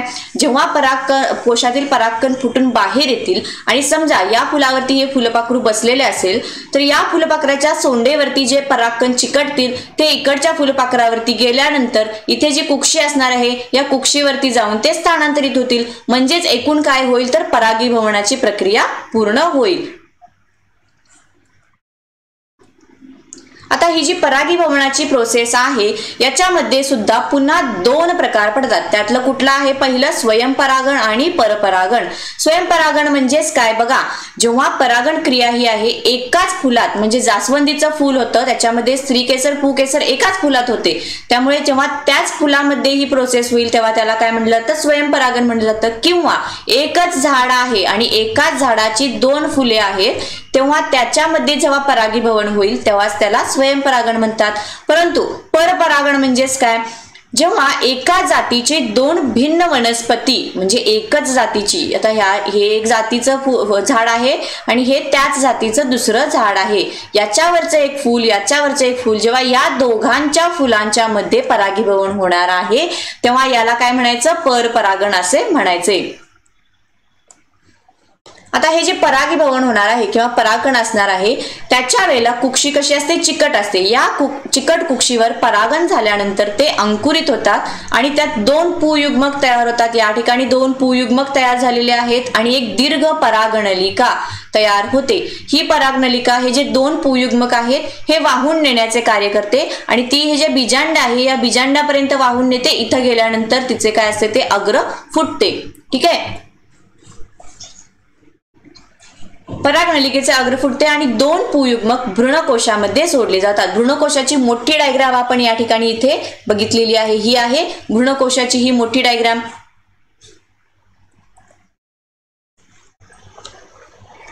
आता त्यामधला एक पुयुग्मक हा अंडपेशीशी संयोग पावतो. दोन होते, एक दोन, त्यातला एक जो आहे ही आपल्याला अंडपेशी इथं दिसते. या अंडपेशीची तो संयोग पावतो आणि युग्मनज तयार होतो. यालाच फलन असे म्हणतात. दुसरा जो आहे पुयुग्मक हा काय करतो? तर हे जे दोन ध्रुवीय केंद्रक आपल्याला होते या दोन ध्रुवीय केंद्रकाशी संयोग पावतो आणि त्यापासून भ्रूणपोष तयार होतो. आता ही प्रोसेस जी आहे या प्रोसेसमध्ये दोन पुयुग्मकांचा वापर केला जातो म्हणून यालाच द्विफलन प्रक्रिया असे म्हणतात. ठीक आहे, द्विफलन म्हणजेच कारण का? तर यामध्ये दोन पुयुग्मक भाग घेतात. तुम्हाला परीक्षेमध्ये द्विफलन याच्यावरती प्रश्न विचारले जाऊ शकतात, तर तुम्ही ही पूर्ण प्रोसेस विथ डायग्राम त्या ठिकाणी काढायची आहे. आता पुढे असणार आहे जेव्हा फलन पूर्ण होणार आहे तेव्हा बीजांड जे आहे या बीजांडाचे रूपांतर कशामध्ये? बीजात होणार आहे, म्हणजे बी मध्ये होणार आहे आणि बाहेरच्या बाजूला जे अंडाशय होतं या अंडाशयाचे रूपांतर फळामध्ये होणार आहे, म्हणजे फळ आणि आतलं बी. आता जेव्हा फळ वारा किंवा वादळ किंवा इतर नैसर्गिक काही गोष्टींच्यामुळे जेव्हा ते फळ फुटून जमिनीवरती पडणार तेव्हा त्याचे बी हे जमिनीमध्ये रुजणार. अनुकूल परिस्थितीमध्ये म्हणजे त्याला व्यवस्थित पाणी, माती वगैरे मिळालं तर त्यामध्ये ते काय होणार? त्या मातीमध्ये रुजणार. या बीजातील भ्रूणपोषाचा वापर करून त्याची वाढ होते. मग अशी जो आपला भ्रूणपोष निर्माण झाला या भ्रूणपोषाचा वापर काय करायचा?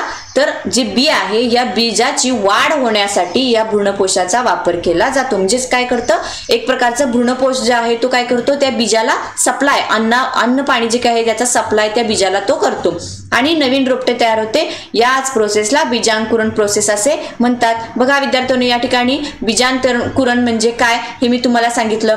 आता एका सिंगल स्लाइड्स मध्ये आपण शॉर्ट रिव्ह्यू मध्ये बघूयात की वनस्पतीमधील लैंगिक प्रजनन कसे होते. पहिल्यांदा आपण फुलाचे अंतरंग बघितलं, त्यामध्ये हा खालचा देठाजवळचा जो भाग आहे याला निदलपुंज असं म्हणतात. त्यानंतर बघा ह्या ज्या पाकळ्या आहेत त्याला दलपुंज असं म्हटलेलं आहे. आतमध्ये जो आहे हा आहे पुकेसराचा भाग किंवा पुमंगाचा भाग. त्याच्या आतमध्ये जो असणार आहे हा आहे जायांगाचा भाग. जायांगामध्ये पुन्हा अंडाशय, कुक्षी आणि कुक्षीवृंत आणि कुक्षी हे 3 भाग असतात. आता हा जो फिलामेंट आणि हे परागकोश आहे याचा भाग इथं मोठा दाखवलेला आहे. बघा हे वृंत आणि हे परागकण, हा परागकोश आहे आणि आतमध्ये तयार झालेले परागकण आहेत.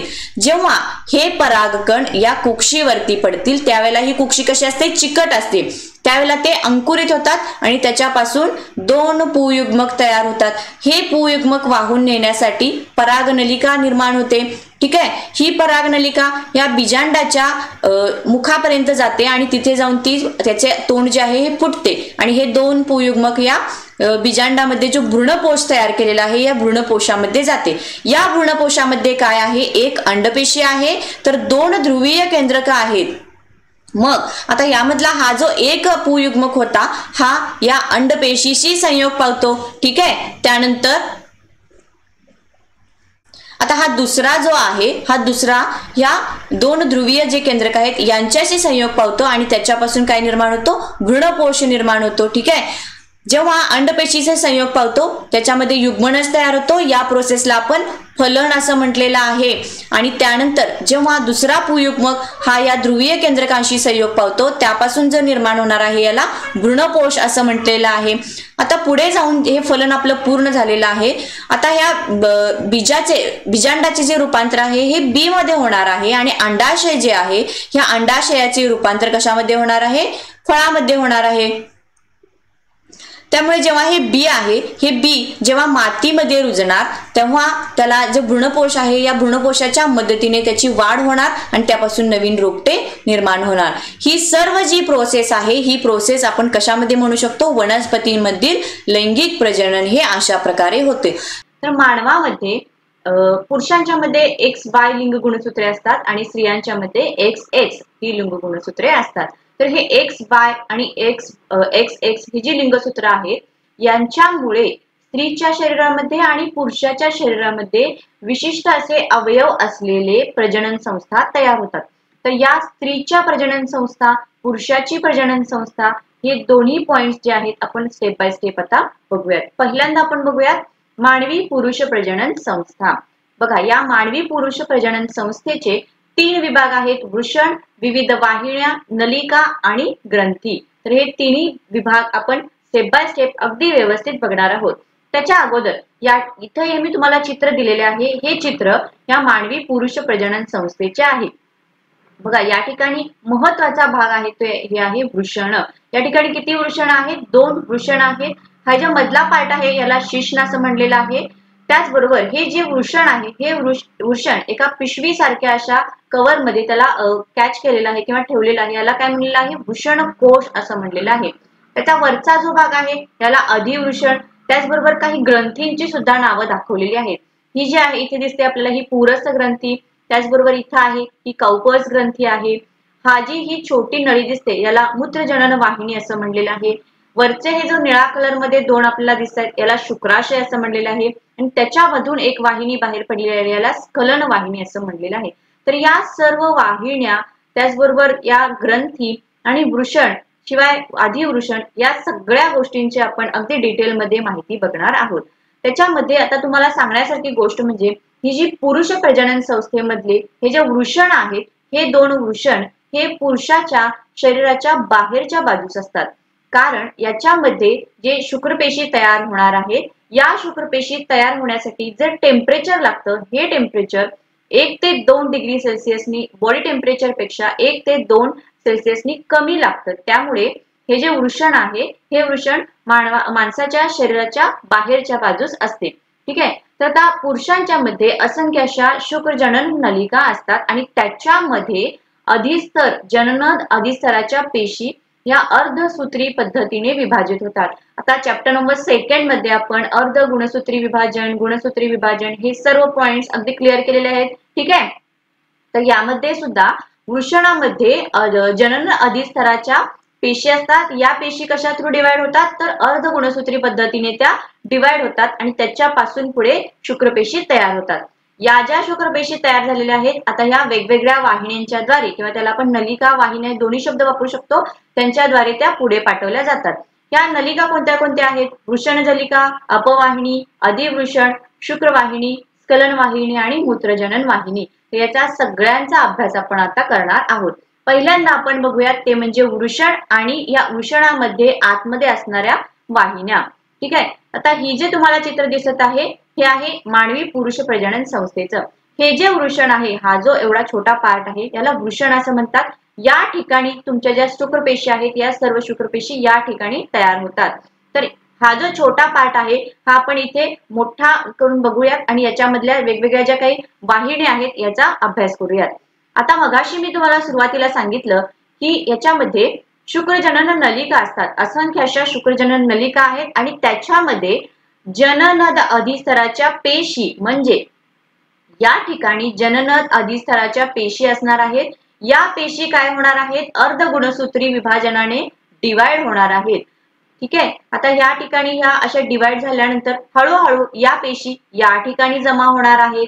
ठीक आहे, तर या ठिकाणी ह्या ज्या जमा होणाऱ्या पेशी आहेत या सर्व पेशी जिथे जमा होणार त्याला काय म्हणलेलं आहे वृषणजालिका असं म्हणलेले आहेत। म्हणजे या इथून ट्रॅव्हल करून हळूहळू इथं गेलेले आहेत हे झालं वृषणजालिका। आता इथून ट्रॅव्हल करून त्या हळूहळू इथून अशा इथे येणार आहेत याला आपण काय म्हणलेलं आहे अपवाहिनी म्हणलेलं आहे। कुठून येणार आहेत बघा इथे सुरुवातीला ज्या जनन अधिस्तराच्या पेशी होत्या या पेशी अर्ध गुणसूत्री विभाजनाने विभाजित झालेल्या आहेत। तिथून त्या हळूहळू ट्रॅव्हल करून इथपर्यंत आलेल्या आहेत। याला आपण काय म्हणलेलं आहे की वृषणजालिका म्हणलेलं आहे। या वृषणजालिकेमधून पुन्हा ट्रॅव्हल करून त्या अपवाहिनीपर्यंत येणार आहेत। आता इथपर्यंत त्या आलेल्या आहेत अपवाहिनीपर्यंत। आता बघा विद्यार्थ्यांनो इथपर्यंत येत असताना ते कशा असतात इनएक्टिव्ह असतात, म्हणजे त्यांची जी काही शेपटी असते हे शेपटीची मुवमेंट सुरू झालेली नसते। म्हणजे आपण असं म्हणूयात की ते जे स्पर्म्स आहेत हे कसे असतात इनएक्टिव्ह असतात। आता इथपर्यंत आल्यानंतर हे जे इनएक्टिव्ह स्पर्म्स आहेत हे ऍक्टिव्ह होतात किंवा त्याला आपण म्हणूया की ते मॅच्युअर होतात। इथपर्यंत आल्यानंतर या इथून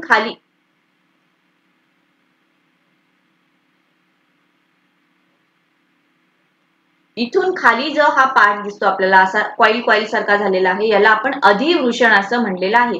हे जे अधिवृषण आहे हे जवळजवळ 6 मीटर इतक्या लांबीचं आहे। किती आहे तर 6 मीटर इतकी लांबी या अधिवृषणाची आहे। हे स्पर्म्स आता आपल्या इथे आलेले आहेत। इथे आल्यानंतर हे स्पर्म्स काय झालेले आहेत मॅच्युअर झालेले आहेत। आता इथून त्यांची शेपटीची जी काही मुवमेंट आहे त्यांची फास्ट सुरू झालेली आणि इथून ते ट्रॅव्हल करून हळूहळू असे बाहेर पडणार आहेत। ठीक आहे, तर इथून बाहेर पडण्यासाठी जो मार्ग आहे याला शुक्रवाहिनी असं म्हटलेलं आहे।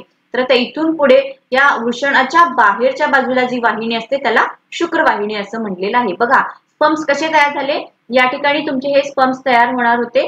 हे इथं असताना कसे होते इनएक्टिव्ह होते। इथून पुढे ते ट्रॅव्हल करून वृषणजलिकामध्ये गेले। वृषणजलिकामधून हळूहळू ते अपवाहिनीमध्ये गेले। अपवाहिनीपासून अधिवृषणामध्ये जाताना ते मॅच्युअर झाले। त्यांची जी काही शेपटी होती ही शेपटी ऍक्टिव्ह झाली।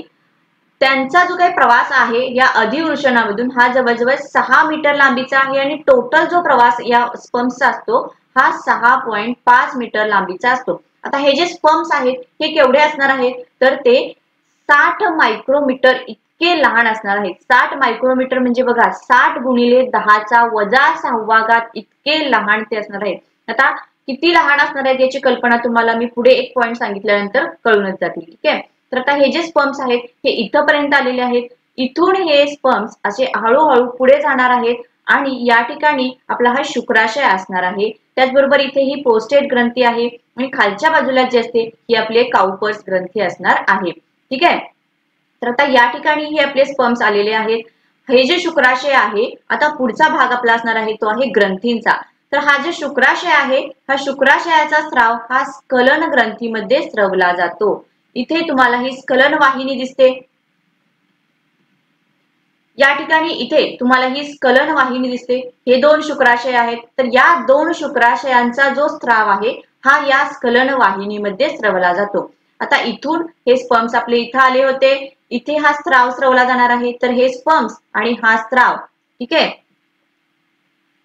बघा या डायग्राम मध्ये पुन्हा एकदा बघा, हे आपले स्पर्म्स असणार आहेत. इथे हा शुक्राशयाचा स्राव, इथून तयार होणारा हा स्राव हे दोघ जण इथे आले. त्यानंतर प्रोस्टेट ग्रंथीचा स्राव आणि काउपस ग्रंथीचा स्राव जो आहे हा या मूत्रजनन वाहिनीमध्ये स्रवला जातो. तर या दोघांनी स्रवलेला स्राव प्लस इकडून वरून येणारे शुक्राणू आणि शुक्राशयाने ग्रंथीला स्राव हे सर्वजण हे या मूत्रमार्गातून किंवा मूत्रजनन वाहिनी जी आहे याच्यामधून असे हे बाहेर पडणार आहेत. ठीक आहे विद्यार्थ्यांनो, आता बघा पुन्हा एकदा या डायग्राम मधून मी अगदी व्यवस्थित सांगते समजावून. या ठिकाणी आपलं हे शुक्राशय आहे, पुरस्थ ग्रंथी दिलेलं नाव आहे. त्यानंतर आपला इथे हे अधिवृषण होतं, अधिवृषणापासून जे स्पर्म्स तयार बाहेर पडणारे होते हे ही शुक्रवाहिनी थ्रू इथून असे इथपर्यंत आलेले आहेत. या ठिकाणी आले, इथं आणखीन एक स्राव या शुक्राशयाने सवला, तर हे दोघ जण मिळून इथं आले. या ठिकाणी ही पुरस्थ ग्रंथी आहे, त्याच्या खालच्या बाजूला काउपस ग्रंथी असते. तर वरून येणारे दोघे जण प्लस हे दोघ जण हे सर्व मिळून हे या मूत्रजनन वाहिनी थ्रू या शिश्नाद्वारे बाहेर पडतात. आता हे सर्व स्राव आणि शुक्राणू याला मिळून रेत किंवा वीर्य असं म्हणतात आणि हे शिश्नाद्वारे बाहेर सोडले जातात. आता याच्यापासून जे एक इजॅक्युलेशन होतं, ठीक आहे, जे एक इजॅक्युलेशन आपण म्हणतो, ह्याच्यामध्ये जवळजवळ 300 ते 400 मिलियन स्पर्म्स इतकी क्वांटिटी त्याच्यामध्ये असते. किती? तर 300 ते 400 मिलियन. त्याचबरोबर बघा एक इजॅक्युलेशन म्हणजे जवळजवळ किती 3 ते 5 मिली इतकं असतं. याच्यामधले सुद्धा 5% जे आहे हे स्पर्म्स असतात आणि याच्यामध्ये 95% हे काय असतं वॉटर कंटेंट असतो. आता याच्यामध्ये हे जे 5% स्पर्म्स आहेत यामधली क्वांटिटी किती आहे तर 300 ते 400 मिलियन स्पर्म्स इतकी क्वांटिटी आहे. म्हणजे तुम्ही विचार करू शकता की या स्पर्म्सची जी काही लांबी आहे ती किती लहान असू शकते. म्हणजे जवळजवळ 60 मायक्रोमीटर, 60 गुणिले 10⁻⁶ इतके लहान ते स्पर्म्स असणार आहेत. आता या ठिकाणी तुम्हाला हे ऍक्टिव्ह स्पर्म दिसतो. या ऍक्टिव्ह स्पर्म्सला जी ऊर्जा वापरण्यात येते ही ऊर्जा कशा थ्रू वापरली जाते तर ती असते फ्रुक्टोज शर्करा, ही या ऊर्जेसाठी वापरली जाते. ही फ्रुक्टोज शर्करा कशापासून मिळते तर शुक्राशयापासून आपल्याला ही फ्रुक्टोज शर्करा मिळते. जसं ग्लुकोज शर्करा आहे त्याचप्रमाणे त्याचा एक दुसरा टाईपचा आहे हा फ्रुक्टोज शर्करा. हे आपण सर्व कशाबद्दल बघितलं आता मानवी पुरुष प्रजनन संस्थेबद्दल. तर विद्यार्थ्यांनो आपल्या आता नेक्स्ट कन्सेप्ट असणार आहे ती आहे मानवी स्त्री प्रजनन संस्था. ओके, तर ही जी मानवी स्त्री प्रजनन संस्था आहे या प्रजनन संस्थेचे सुद्धा 2 प्रकार पडतात. पहिला आहे तो आहे प्राथमिक प्रजनन अवयव आणि दुसरा आहे तो इतर प्रजनन अवयव. तर या प्राथमिक प्रजनन अवयव मध्ये कुठले अवयव येतात, इतर प्रजनन मध्ये कुठले अवयव येतात हे बघूयात. प्राथमिक प्रजनन अवयव याच्यामध्ये प्रामुख्याने अंडाशय, त्याबरोबर गर्भाशय, ठीक आहे, तर हे 2 पार्ट्स जे आहेत हे या प्राथमिक प्रजनन मध्ये येतात. इतर प्रजनन अवयव जे आहे याच्यामध्ये आता पुन्हा 2 प्रकार पडतात, एक्सटर्नल म्हणूयात आणि इंटरनल. तर या इंटरनल जे आहेत याच्यामध्ये फॉलोपियन ट्यूब किंवा त्याला आपण अंडवाहिनी असं म्हणतो किंवा अंडनलिका असं सुद्धा नाव देण्यात येतं. तर एक्सटर्नल मध्ये आतील लबिया, बाहेरील लबिया हे जे पार्ट्स आहेत हे सर्व हे या इतर प्रजनन अवयवांच्या मध्ये येतात. तर पुस्तकामध्ये तुम्हाला हे जे प्रकार आहेत हे प्रकार दिलेले नाहीत, पण मी तुम्हाला एक्स्ट्रा नॉलेज साठी या ठिकाणी ऍड केलेले आहेत. ठीक आहे, तर पुढे वळूयात. आता या ठिकाणी ही तुम्हाला जी डायग्राम दिसते ही कशाची आहे, स्त्री प्रजनन संस्थेची आहे. तर ही जी स्त्री प्रजनन संस्था आहे ही स्त्रीच्या शरीराच्या उदर पोकळीच्या खालच्या बाजूला आपल्याला आढळून येते. म्हणजे पोटाच्या खालच्या भागामध्ये एक पोकळी असते, त्या ठिकाणी ही स्त्री प्रजनन संस्था आपल्याला आढळते. तर याच्यामध्ये सर्वात महत्वाची गोष्ट असते ती असते अंडाशय. ठीक आहे, 2 अंडाशय आहेत. याला वाहून यामध्ये जी अंडी असणार आहेत ही अंडी वाहून नेण्यासाठी एक नलिका आहे, एक वाहिनी आहे, त्याला अंडवाहिनी असं म्हटलेलं आहे. या अंडवाहिनी सुद्धा 2 आहेत. त्याचबरोबर या ठिकाणी हा जो भाग पिशवीसारखा दिसतो याला आपण गर्भाशय असं म्हटलेलं आहे. गर्भाशयाच्या खालच्या बाजूला मी ग्रीवा म्हणून जे नाव दिलेलं आहे या पार्टला, हा जो पार्ट आहे याला आपण ओपनिंग म्हणूयात गर्भाशयाचं, याला ग्रीवा म्हणलेलं आहे. आणि खालचा जो भाग आहे हा आहे योनी. ठीक आहे, तर ही जी स्त्री प्रजनन संस्था आहे जेव्हा मुलगी मॅच्युअर होईल, साधारणतः 16 ते 18 वय वर्ष असतं, या स्त्री भ्रूण जेव्हा असते तेव्हा तिच्या जे अंडाशयाच्या मध्ये अंडपेशी असतात ह्या जवळजवळ 2 ते 4 दशलक्ष इतक्या असतात. त्या कशा असतात, अपरिपक्व असतात. परंतु जेव्हा मुलगी मॅच्युअर होईल तेव्हा त्यातील एक अंडपेशी ही परिपक्व होते, ती या अंडवाहिनीमध्ये येते आणि तेव्हापासून तिचे मेन्स्ट्रुअल सायकल सुरू होतात असं आपण म्हणूयात. परंतु अंडवाहिनीमध्ये येणारी जी अंडपेशी आहे ही एकमेव किंवा एकच असते. दर महिन्याला ती एका अंडाशयातूनच बाहेर पडते. सपोज या महिन्याला जर या अंडाशयातील एक अंडपेशी बाहेर पडली तर पुढच्या महिन्यामध्ये या अंडाशयातून एक अंडपेशी बाहेर पडते, त्याच्या पुढच्या महिन्यामध्ये पुन्हा या अंडाशयातून, असं अल्टरनेटिव्हली एका अंडाशयामधून एक अंडपेशी बाहेर पडत असते. पुरुषांच्या मध्ये कसं होतं तर जे वृषण होतं या वृषणामध्ये जवळजवळ 300 ते 400 दशलक्ष इतके स्पर्म्स बाहेर पडत होते. परंतु स्त्रियांच्या बाबतीत तसं होत नाही. स्त्रियांच्या बाबतीत जे 2 अंडाशय आहेत त्या दोन्ही अंडाशयामधील एका अंडाशयातील एकच अंडपेशी ही महिन्याला म्हणजे अल्टरनेटिव्हली ती बाहेर पडत असते. ठीक आहे, झालं. हे झालं स्त्री प्रजनन संस्थेच्या बाबतीत. हे झालं इंटरनली असं असतं. आउटर साइडला कसं असतं बघा, या ठिकाणी हे जे तुम्हाला वजायना दिसते त्याला आपण योनी मार्ग असं म्हणूयात. जे स्पर्म्स इजॅक्युलेट होणार आहेत हे स्पर्म्स या ठिकाणी इजॅक्युलेट होतात. त्यानंतर मगाशी मी म्हटलं बघा, इतर प्रजनन अवयव जे आहेत हे आतील लबिया, बाहेरील लबिया हे ते पार्ट्स आहेत.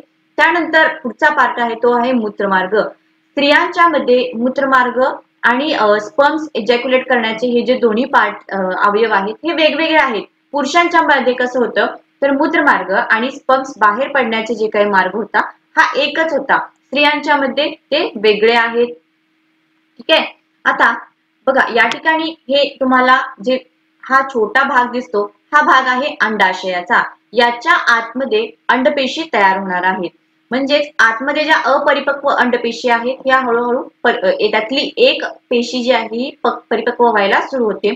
जेव्हा ती परिपक्व होते त्यावेळेला ती तिथून बस्ट होते किंवा तिथून ती फुटते आणि हा जो वरचा भाग तुम्हाला दिसतो, ठीक आहे, वरचा हा जो भाग आहे हा अगदी नरसाळ्यासारखा आहे. याच्या आतल्या बाजूला ह्या केंद्रभागी हा तो रिकामा भाग असतो. इथून हा जी अंडपेशी आहे ही बस्ट होते किंवा फुटते आणि हळूहळू इथे जाते. याच्या आतला जो पृष्ठभाग आहे ही आपली काय आहे, अंडवाहिनी, आणि हे आहे अंडाशय. ओके, हे आपली अंडवाहिनी, हे आहे अंडाशय. याच्यामध्ये जे अंडे आता परिपक्व झालेले आहे हे फुटून अंडवाहिनीमध्ये जाणार आहे. अंडवाहिनीच्या आतल्या बाजूला त्याच्या पृष्ठभागावरती रोमके असतात, त्याला आपण सिलिया असं सुद्धा म्हणतो. तर या सिलियाच्या थ्रू जी अंडपेशी आहे ही हळूहळू अशी पुढे पुढे पुढे ढकलत जाते आणि ती आतमध्ये गर्भाशयामध्ये पोहोचवली जाते.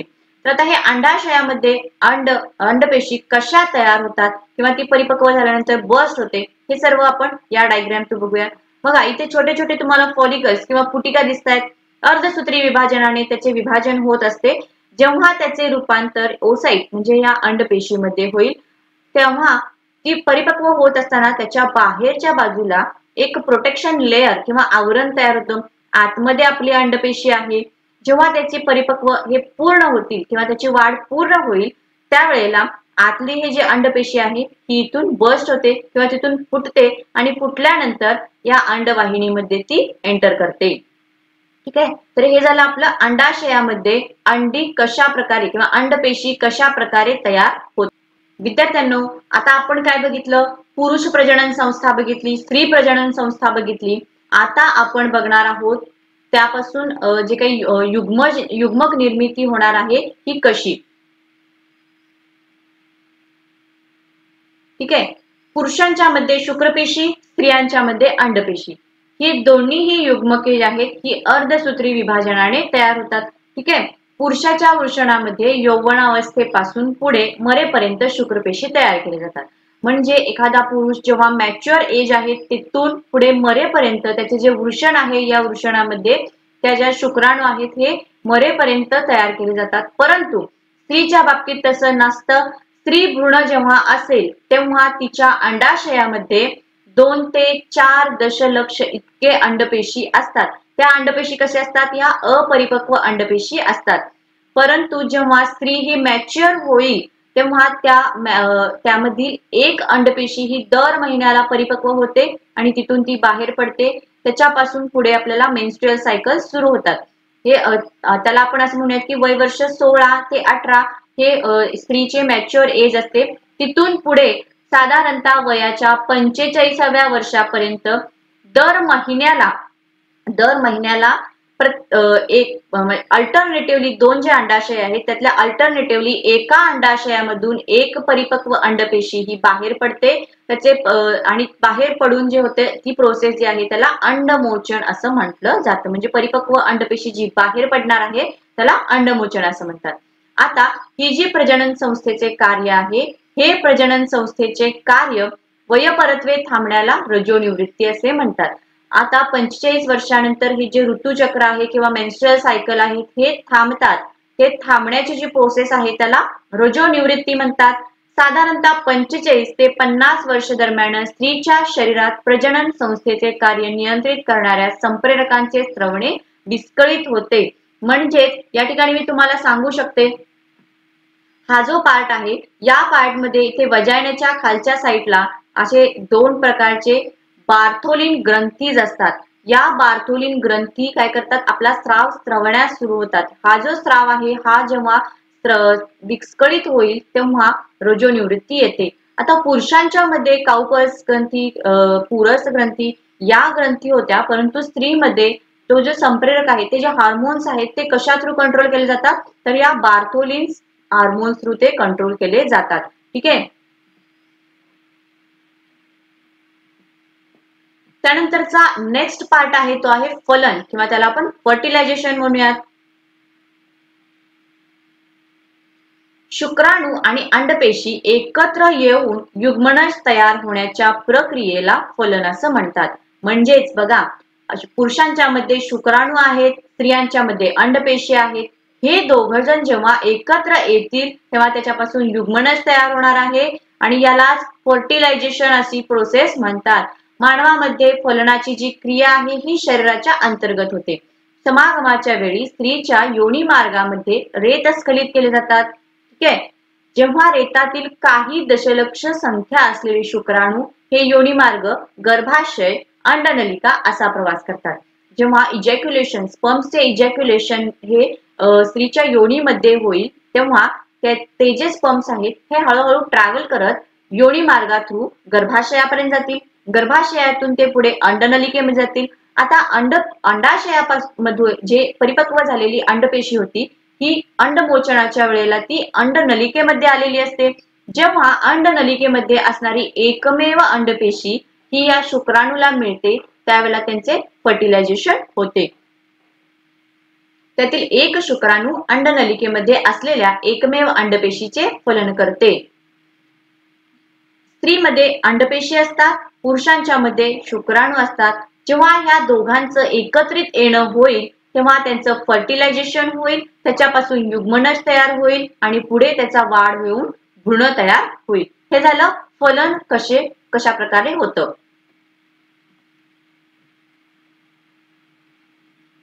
तर एक 2 मिनिटं तुम्ही हा छोटा जो शॉर्ट व्हिडिओ आहे हा व्हिडिओ बघून घ्या.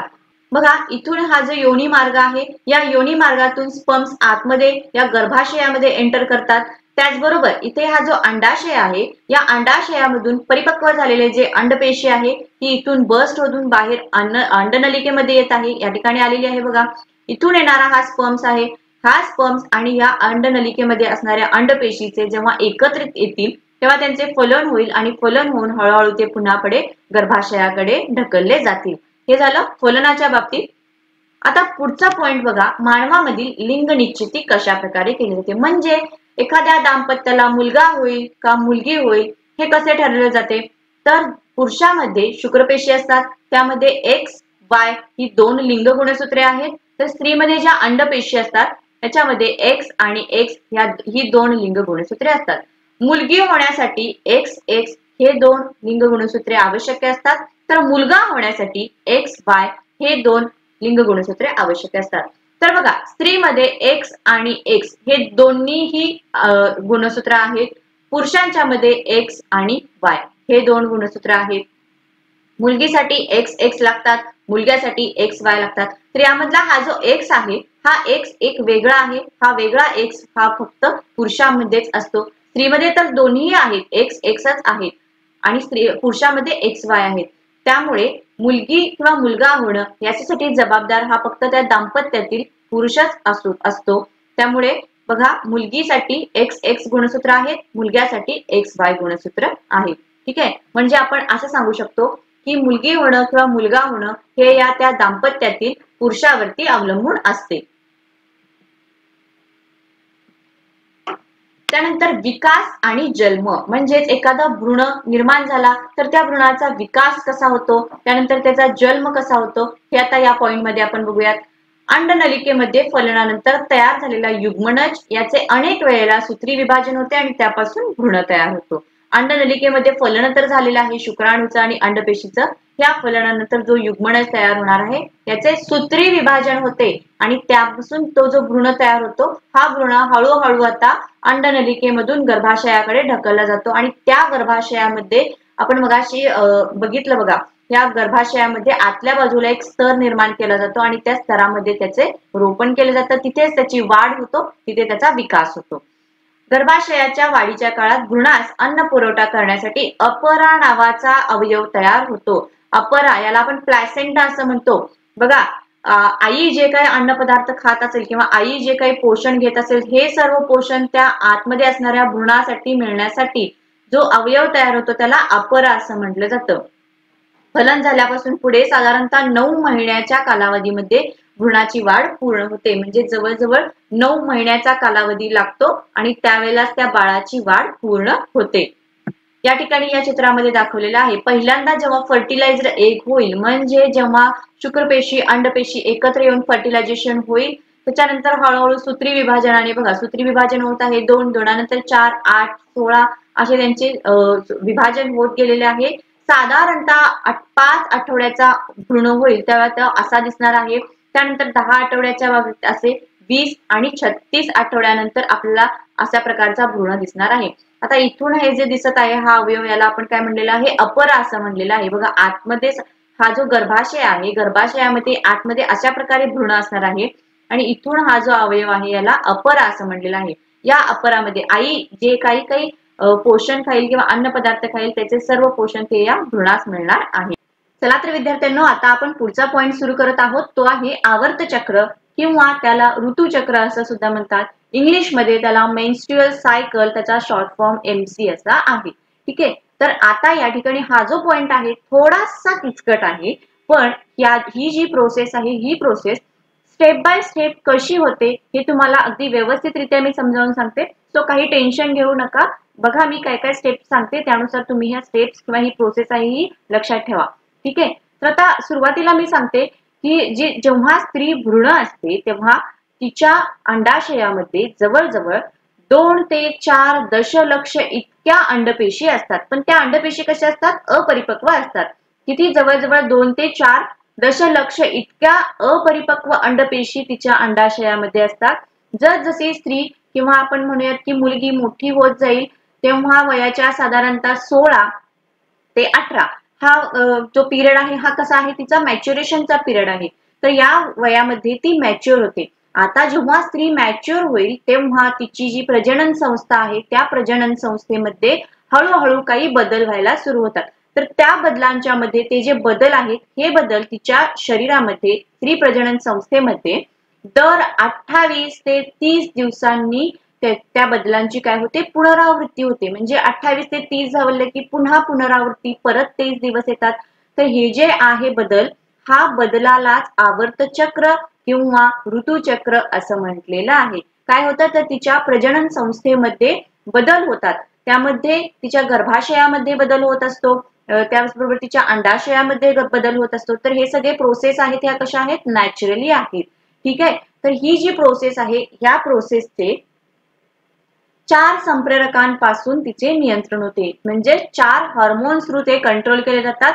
ते 4 हार्मोन्स कोणते बघा, पहिले आहे पुटिका ग्रंथी संप्रेरक, ल्युटिनायझिंग संप्रेरक, इस्ट्रोजेन अँड प्रोजेस्टेरॉन.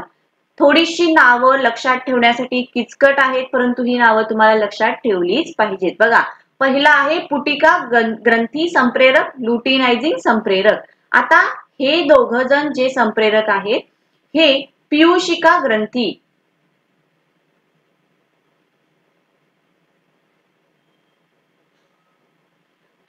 ग्रंथी ज्या आपल्या ब्रेन मध्ये प्रेझेंट असतात त्यांच्या अंडर ह्या दोन ग्रंथी कार्य करत असतात. त्याच्यानंतर इस्ट्रोजेन आणि प्रोजेस्टेरॉन हे जे आहेत हे अंडाशयामध्ये अंडाशयाच्या अंडर हे दोघ जण कार्यरत असतात. ठीक आहे, बघा 4 संप्रेरका थ्रू याचं नियंत्रण केलं जातं. पुटिका ग्रंथी संप्रेरक, लुटिनायझिंग संप्रेरक या दोघांचे जे काही कंट्रोलिंग आहे हे पीयूषिका ग्रंथी थ्रू होतं.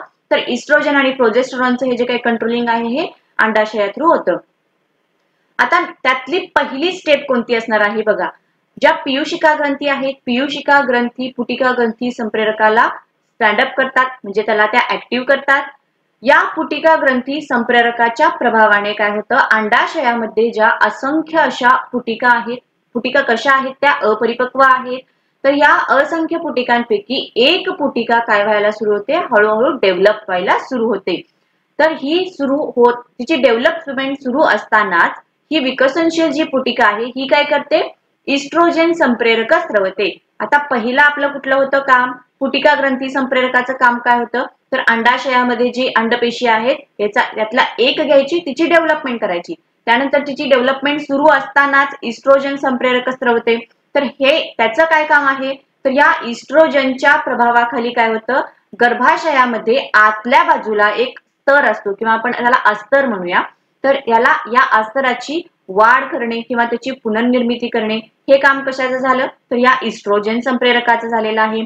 आता या अंडपेशीचा विकास पूर्ण झालेला आहे. ठीक आहे, जेव्हा दरम्यानच्या कालावधीमध्ये अंडाशयात वाढणाऱ्या पुटिकेची वाढ पूर्ण होते तेव्हा काय होतं, तो जो अंडपेशी आहे ही अंडपेशी त्या अंडाशयातून बाहेर बर्स्ट होते, अंडवाहिनीमध्ये येते. ठीक आहे, पित्तपिंडकारी संप्रेरकाच्या प्रभावाने पूर्ण वाढ झालेली पुटिका फुटून त्यातील अंडपेशी अंडाशयाच्या बाहेर पडते. यालाच अंडमोशन किंवा ओव्ह्युलेशन असं म्हणतात. ठीक आहे, ओव्ह्युलेशन किंवा अंडमोचन म्हणजे काय, जेव्हा जी अंडपेशी ज्या अंडाशयामध्ये तिचा वाढ सुरू असते, जेव्हा तिची वाढ पूर्ण होईल त्याच वेळेला काय होते, ती त्या अंडाशयामधून बर्स्ट होते, अंडनलिकेमध्ये येते. याच प्रोसेसला अंडमोचन असे म्हणतात. आता नेक्स्ट पॉइंट आहे, जेव्हा पित्तपिंडकारी संप्रेरकाच्या अभावाने तिची वाढ पूर्ण झालेली तिच्या बाहेरचं जे आउटर कव्हरेज आहे, या आउटर कव्हरेजापासून किंवा त्या अंडाशयामध्ये फुटलेल्या पुटिकेपासून पित्तपिंड तयार होतात. ठीक आहे, हे जे पित्तपिंड आहेत हे काय करतात, प्रोजेस्टेरॉन संप्रेरक स्रवतात. आता या ठिकाणी आपला चौथा जो आहे हार्मोन्स किंवा संप्रेरक हा आलेला आहे. या प्रोजेस्टेरॉन स्रवल्यामुळे काय होतं, प्रोजेस्टेरॉनच्या प्रभावाखाली गर्भाशयाच्या अंतःस्तरातील ग्रंथी स्रवण्यास सुरू होतात आणि असे हे जे अंतःस्तर आहे हे भ्रूणरोपणासाठी तयार केले जाते. म्हणजे काय होते बघा, आता आतमध्ये जे अंडपेशी अंडाशयामध्ये अंडपेशी फुटून बाहेर आलेली आहे त्याच्या बाहेरचं जे काही कव्हर आहे त्याच्यापासून पित्तपिंड तयार होते. आता सपोज अंडनलिकेमध्ये जी अंडपेशी गेलेली आहे तिला जर सपोज स्पर्म्स मधने युनायटेड झालं किंवा त्याचं फर्टिलायझेशन झालं तर त्याच्यापासून काय होणार आहे, भ्रूण निर्माण होणार आहे. हा भ्रूण गर्भाशयामध्ये रोपण करण्यासाठी आतल्या बाजूला जे अस्तर आहे ते तयार करावं लागणार आहे. तर हे तयार करण्याचं काम कोण करतं, प्रोजेस्टेरॉन करतं. ठीक आहे, तर हे असं होणार आहे. आणि समजा 24 ते 48 तासामध्ये अंडपेशी आणि शुक्राणू या दोघांचं फलन झालं नाही तर काय होणार आहे, या पित्तपिंड जे आहे पित्तपिंड आहे त्याच्यापासून श्वेतपिंड तयार होणार आहे. श्वेतपिंड तयार झाल्यानंतर श्वेतपिंड जो आहे हा कुठल्याही प्रकारचा संप्रेरक स्रवत नाही, नाही प्रोजेस्टेरॉन नाही इस्ट्रोजन. त्यामुळे काय होतं, जे आतलं जे लेअर तयार झालं होतं गर्भाशयाच्या आतमधलं ते ब्रेक होतं आणि अगेन पुन्हा MC किंवा ऋतुचक्र स्टार्ट होतं. तर हे झालं रिलेटेड टू आवर्त चक्र. आता ह्या डायग्राम थ्रू आपण ही कन्सेप्ट पुन्हा एकदा बघूयात. ही जी डायग्राम आहे ही तुम्हाला पुस्तकामध्ये दिलेली नाही, पण तुमच्या फॉर एक्स्ट्रा नॉलेज साठी मी इथे तुम्हाला ही ऍड केलेली आहे. पहिली आपली फेज असणार आहे ती आहे फॉलिक्युलर फेज. यामध्ये हे आपले आहेत अंडाशय, ही जी आहे ही अंडवाहिनी, त्यानंतर हा जो पोर्शन आहे याला गर्भाशय असं म्हटलेलं आहे. आतला हा जो पोर्शन आहे रेड कलरचा दिसतो त्याला गर्भाशयातील आतील अस्तर असं म्हटलेलं आहे आणि हा खालचा भाग जो आहे हा योनीचा भाग आहे.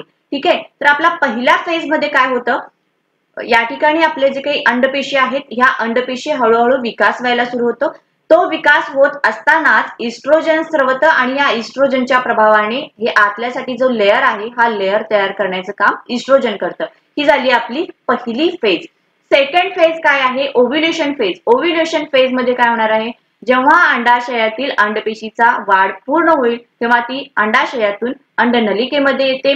ठीक आहे, या अंडनलिकेमध्ये आता या ठिकाणी तुम्हाला दिसते ही जी फेज आहे याला ओव्ह्युलेशन फेज असं म्हटलेलं आहे. त्यानंतरची जी फेज आहे ती आहे ल्युटियल फेज. या ल्युटियल फेज मध्ये काय होणार आहे बघा, जेव्हा या ठिकाणी फलन होईल, या ठिकाणी अंडाशयामध्ये आलेली अंडपेशी आणि वजायना थ्रू खालून येणारे जे स्पर्म्स असणार आहेत या अंडपेशी या दोघांचे जेव्हा फलन होईल तेव्हा त्यापासून भ्रूण निर्माण होणार आहे. हा भ्रूण इम्प्लांटेशन करण्यासाठी जे आतमध्ये लेअर तयार करावा लागतो हा लेअर तयार करण्याचे काम प्रोजेस्टेरॉन करत असतो. सपोज आता या ठिकाणी अंडपेशी आणि शुक्राणू या दोघांचे फलन घडले नाही तर काय होणार आहे, नेक्स्ट फेज असणार आहे ती असणार आहे मेन्स्ट्रुअल फेज. त्यावेळेला ही जे आतलं अस्तर आहे गर्भाशयाच्या आतमध्ये अस्तर जे निर्माण झालेलं आहे किंवा त्याची वाढ झालेली आहे हे ब्रेक होणार आहे आणि मेन्स्ट्रुअल सायकल सुरू होणार आहे. तर ह्या आपल्या सगळ्या फेज इम्पॉर्टंट आहेत. ही जी डायग्राम दिलेली आहे ही तुम्हाला पुस्तकामध्ये दिलेली आहे. डायग्राम बघतानाच अगदी किचकट वाटते, कशी समजून घ्यायची हा प्रश्न पडतो, पण स्टेप बाय स्टेप आपण ही डायग्राम समजून घेऊयात. खालच्या बाजूला काय दिलेले आहेत, 1 पासून 28 पर्यंतचे दिवस दिलेले आहेत. त्यातले पहिले 4 दिवस साधारणतः 4 ते 5 दिवस समजा हे कसे आहेत, रजोस्रावाचा काळ आहे. त्यानंतरचे 5व्या पासून पुढे 14व्या दिवसापर्यंत गर्भाशयाच्या अंतःस्तराचा पुनर्निर्मितीचा काळ, म्हणजे आतला जो लेअर आहे तो पुन्हा पुन्हा क्रिएट करण्यात येतो. त्यानंतर 14वा 15वा दिवस जो आहे तो कसला आहे, अंडमोचनाचा काळ आहे. त्याच्यानंतरचे जे दिवस आहेत ते कसे आहेत, गर्भाशयाच्या अंतःस्तरातील ग्रंथी स्रवण्याचा काळ, म्हणजे जे भ्रूण तयार होणार आहे तो भ्रूण गर्भाशयामध्ये रोपण करण्यासाठी जी जागा निर्माण केली जाते किंवा जे अस्तर निर्माण केलं जातं त्याच्यासाठीचा हे काळ असतो. तर बघा ब्रेन मध्ये आपल्या काय आहेत, पीयूषिका ग्रंथी आहेत. या पीयूषिका ग्रंथींच्या अंडर FSH आणि LH आहेत. म्हणजेच कोणत्या कोणत्या या ठिकाणी दाखवलेल्या आहेत बघा, या पुटिका ग्रंथी संप्रेरक आणि लुटिनायझिंग संप्रेरक हे दोघ जण याच्या अंडर आहेत. तर या FSH च्या मुळे काय होतं, अंडाशयामध्ये ज्या छोट्या छोट्या अंडपेशी आहेत या कशा आहेत, अपरिपक्व आहेत. यातली एक परिपक्व त्याचा विकास व्हायला सुरू होतो. बघा हा हळूहळू विकास व्हायला सुरू होतं. हे बाहेरचं कव्हर आहे आणि हे आतमध्ये आहे ही अंडपेशी आहे. ही आतमध्ये जी दिसते ही अंडपेशी दिसते. हिची वाढ सुरू होत असतानाच काय होतं, तर इस्ट्रोजन आहे, ह्या इस्ट्रोजनच्या प्रभावाखाली गर्भाशयाच्या आतील जो स्तर आहे हा स्तर पुनर्निर्माण होतो किंवा त्याची वाढ सुरू होतं. हे साधारण किती दिवसापासून पुढे, 5व्या दिवसापासून. पहिले 5 दिवस तर ब्लिडिंगचाच कालावधी असतो, त्याला रजोस्रावाचा काल असं म्हटलेलं आहे. या पुढच्या 5 दिवसामध्ये काय होतं, इस्ट्रोजनमुळे आतला जो काही स्तर आहे गर्भाशयाचा हा रिक्रिएट होत असतो. ठीक आहे, त्यानंतर नेक्स्ट जेव्हा ती वाढ त्या अंडपेशीची वाढ जेव्हा पूर्ण होईल तेव्हा ती काय होईल, ही जी अंडपेशी आहे ही इथून बाहेर बस्ट होईल आणि ती अंड नलिकेमध्ये जाईल. ती जी प्रोसेस असणार आहे त्याला काय म्हणलेलं आहे, अंडमोचन असं म्हणलेलं आहे. आता हा जो अंडपेशी आहे हा अंड नलिकेमध्ये गेला. आता उरलेले हे जे कव्हर आहे या कव्हर पासून पुढे पित्तपिंड तयार होतात. आता इथून हा अंड नलिकेमध्ये गेलेला आहे, अंडनलिकेमध्ये गेला आणि समजा स्पर्म्सची त्याचं फलन झालं तर त्याच्यापासून काय निर्माण होणार आहे, भ्रूण निर्माण होणार आहे. हा भ्रूण आपल्याला गर्भाशयामध्ये रोपण करायचा आहे, इम्प्लांट करायचा आहे. त्यासाठी आतमध्ये एक जागा करावी लागेल किंवा त्याच्या आतमध्ये अस्तर तयार करावे लागेल. तर हे अस्तर कशा थ्रू केले जातं, तर हे पित्तपिंड थ्रू प्रोजेस्टेरॉन आणि इस्ट्रोजन हे 2 संप्रेरक स्रवतात आणि त्यांच्या प्रभावाखाली आतमध्ये गर्भाशयाच्या अंतरस्तरातील ग्रंथी स्रवण्याचा काळ हा इतका असतो. म्हणजे आतलं जे काही अस्तर आहे ते निर्माण केलं जातं. पण समजा या ठिकाणी जर ओव्ह्युलेशन पिरियडच्या नंतर किंवा अंडमोचन काळ जो आहे त्याच्यानंतर 24 ते 48 तासामध्ये 24 बघा 24 ते 48 तासामध्ये अंडपेशी आणि शुक्रपेशी यांचं जर फलन झालं नाही तर त्यावेळेला जे काही आतमध्ये अस्तर असणार आहे किंवा आपण मगाशी जे काही बघितलं गर्भाशयाचा अंतरस्तर पुन्हा रिक्रिएट केलेलं आहे, हे काय होतं ब्रेक होतं आणि पुन्हा 28 दिवसानंतर मेन्स्ट्रुअल सायकल सुरू होतं, म्हणजेच नवीन रजस्रवाला सुरुवात होते. तर ही पूर्ण जी प्रोसेस आहे. आता या ठिकाणी मी सांगायचं विसरले, आता समजा ओव्ह्युलेशन पिरियड पासून 24 ते 48 तासामध्ये फलन घडलं नाही आणि त्याच्यापासून काय होणार आहे, फलन घडलं नाही तर हे जे पित्तपिंड आहेत या पित्तपिंडांचं रूपांतर या श्वेतपिंडामध्ये होणार आहे. या श्वेतपिंडापासून कुठल्याही प्रकारचं हार्मोन्स सिक्रेट केलं जात नाही, नाही प्रोजेस्टेरॉन नाही इस्ट्रोजन. त्यामुळेच काय होतं, जो आतला लेअर आहे हा लेअर ब्रेक होतो आणि अगेन एमसी सुरू होते. तर ही जी सगळी प्रोसेस आहे ही एमसी कशी सुरू होते किंवा त्याचे प्रोसेसेस कसे आहेत याच्याशी रिलेटेड आहे. प्रजनन आणि आधुनिक तंत्रज्ञान. विद्यार्थ्यांनो, आपल्या या समाजामध्ये काही अशी दाम्पत्य आहेत की या दाम्पत्यांना अपत्य प्राप्ती होऊ शकत नाही, कारण त्यांच्या जे काही स्त्री प्रजनन संस्था आहे किंवा पुरुष प्रजनन संस्था आहे याच्यामध्ये काही अडथळे असतात. फॉर एक्झाम्पल आपण असं सांगूयात की स्त्री प्रजनन संस्थेमध्ये काही अडथळे आहेत, म्हणजेच तिचे जे अंडाशय असतात या अंडाशयामध्ये जी अंडी निर्माण होत असतात ती अंडी निर्माण न होणे किंवा अंडे वाहून नेण्यासाठी जी अंडनलिका असते या अंडनलिकेच्या बाबतीत काही प्रॉब्लेम्स असणे, म्हणजे ती चिमटलेली असणे वगैरे, किंवा गर्भाशय जे आहे या गर्भाशयाच्या रिलेटेड काही प्रॉब्लेम असतात. त्या ठिकाणी गर्भ जो आहे हा रोपण होत नसेल, त्याची वाढ होत नसेल, किंवा आतल्या बाजूला जे गर्भाशयाच्या अस्तर असते या अस्तराच्या रिलेटेड काही प्रॉब्लेम्स असतात. तर हे जे सर्व प्रॉब्लेम्स आहेत हे स्त्री प्रजनन संस्थेच्या रिलेटेड प्रॉब्लेम आहेत. त्याचबरोबर पुरुष प्रजनन संस्थेशी सुद्धा रिलेटेड काही प्रॉब्लेम्स असतात. त्यामध्ये बघा, जे शुक्रपेशी असतात ह्या शुक्रपेशींची क्वांटिटी अगदीच कमी असणे किंवा ज्या शुक्रपेशी आहेत त्यांची जी मुवमेंट आहे ती मुवमेंट खूप स्लो असणे किंवा ते जे स्पर्म्स आहेत हे स्पर्म्स इनएक्टिव्ह असणे. तर हे जे प्रॉब्लेम्स आहेत हे कशाशी रिलेटेड आहेत, पुरुष प्रजनन संस्थेशी रिलेटेड आहेत. तर हे प्रॉब्लेम्स असल्यामुळे काही दाम्पत्य अशी आहेत की त्यांना अपत्य प्राप्ती होऊ शकत नाही. तर हे प्रॉब्लेम्स आहेत म्हणून यासाठी आपण गिव्ह अप करायचे आहे का, तर नाही. त्यासाठी सुद्धा वेगवेगळे लेटेस्ट टेक्नॉलॉजी आलेली आहेत.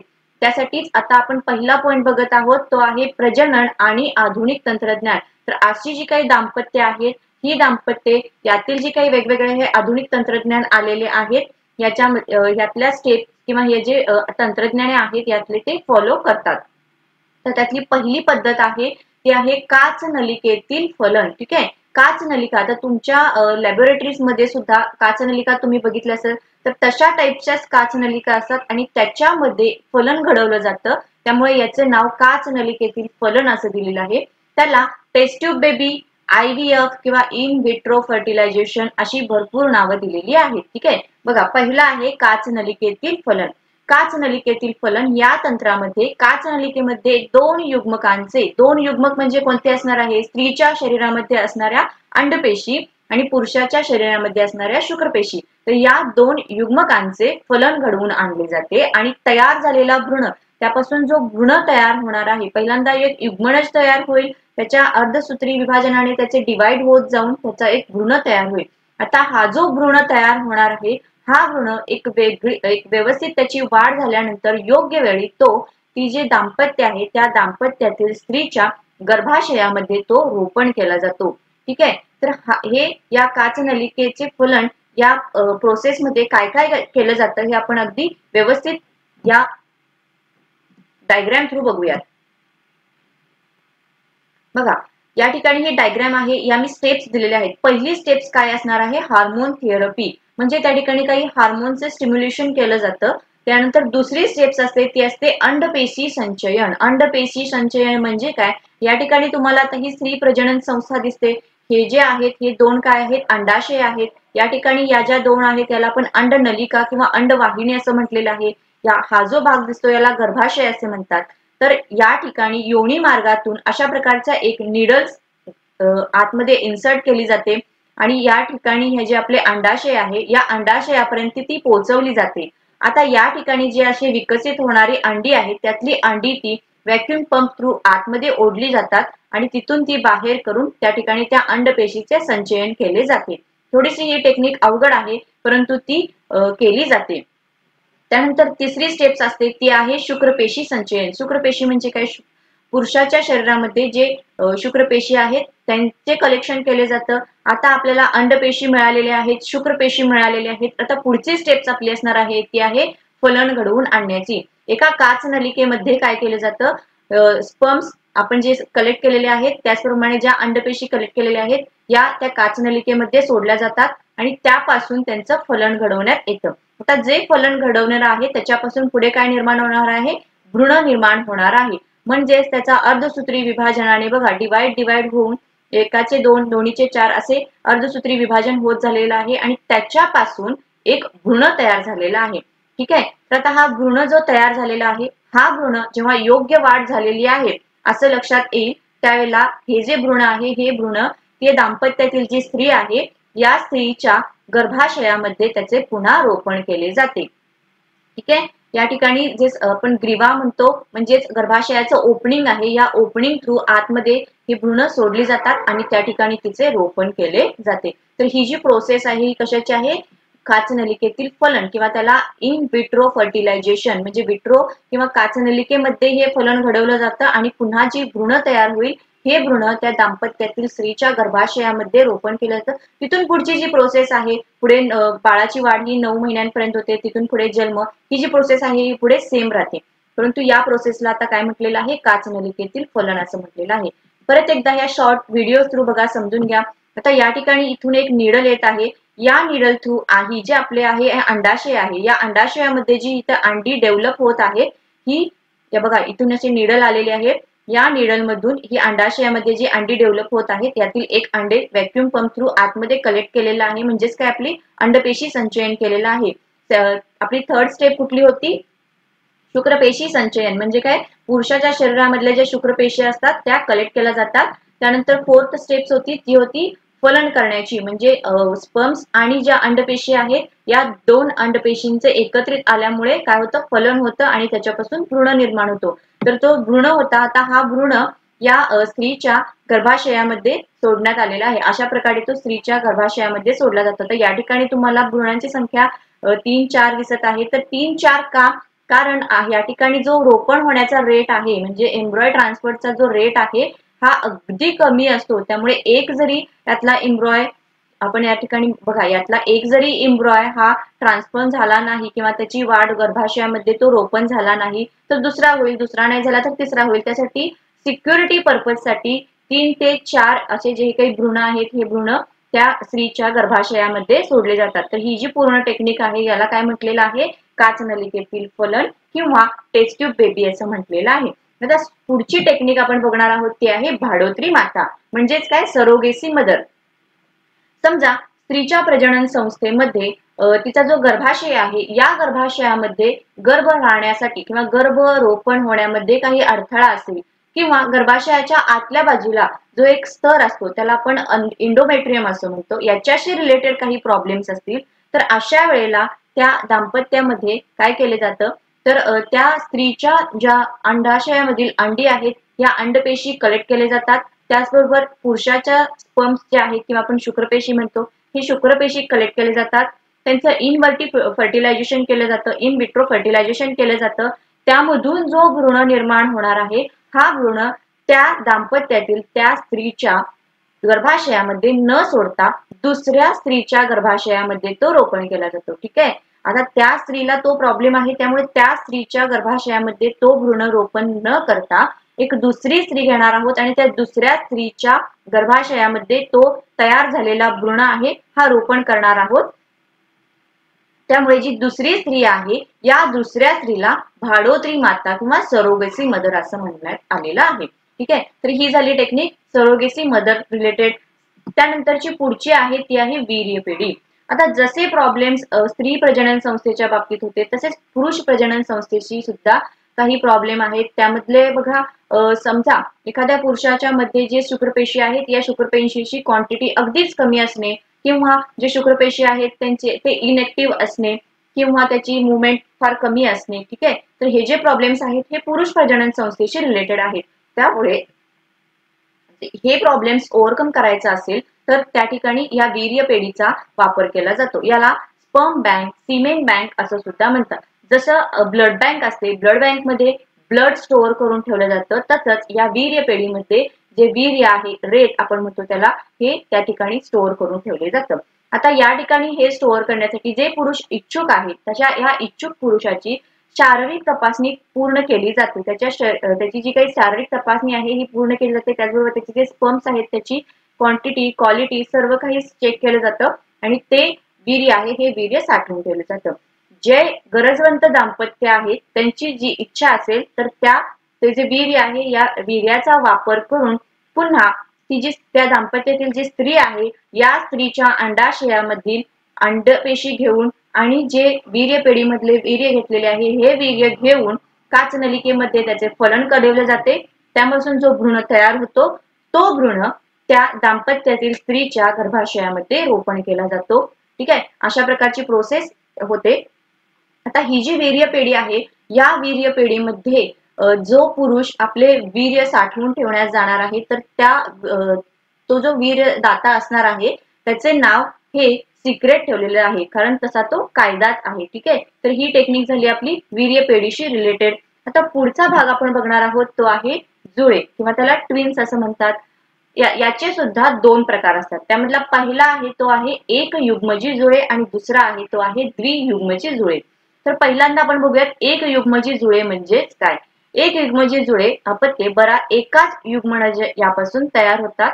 भ्रूणवाढीच्या अगदी सुरुवातीच्या काळात त्यातील ज्या पेशी आहेत या अचानक दोन गटामध्ये विभागले जातात. आता आपण मागच्या लेक्चरमध्ये बघितलं की जी स्त्री प्रजनन संस्था आहे तिच्यामध्ये दोन अंडाशय असतात, दोन अंडनलिका असतात. तर त्यामध्ये काय होतं, दर महिन्याला एका अंडाशयातील एक अंडे हे बाहेर पडते.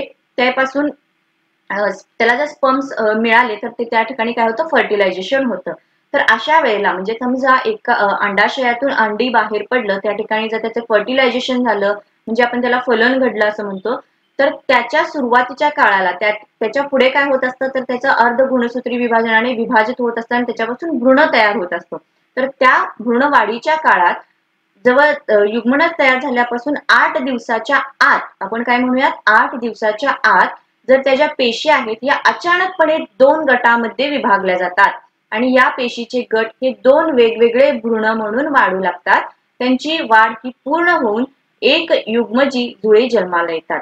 काय होतं, जे फलन घडलेलं आहे हे फलन जेव्हा त्याची वाढ होत असते त्यावेळेला त्यांच्या जो पेशी आहेत या पेशी एकमेकांपासून वेगळ्या होतात. त्यांचे दोन गट होतात आणि जे दोन गट आहेत हे वेगवेगळा भ्रूण म्हणून वाढू लागतात. त्यांची वाढ पूर्ण होते आणि दोन जुळी मुले जन्माला येतात. आता ही जी मुले जन्माला येणार आहेत ही कशी असतात, ही तंतोतंत जनुकीय दृष्ट्या अगदी तंतोतंत सारखी असतात. शिवाय त्यांचे जे लिंग आहे हे समान असते, म्हणजे दोन मुलीच असतील किंवा दोन मुलेच असतील. ठीक आहे, तर हे झालं एक युग्मजी जुळ्यांच्या बद्दल. या ठिकाणी बघा या चित्राद्वारे मी सांगते, हे जे आपण ह्या जो गोल दिसतो तुम्हाला याला आपण अंडपेशी म्हणूयात, हे स्पर्म्स म्हणूयात.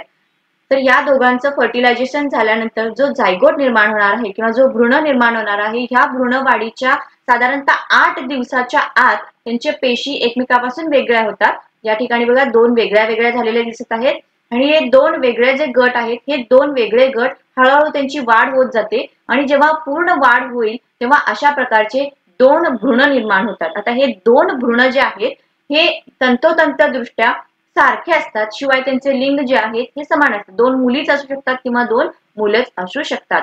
आता हे झालं बघा या ठिकाणी जे भ्रूण आहे हा भ्रूणवाढीच्या अगदी सुरुवातीच्या 8 दिवसाच्या आत.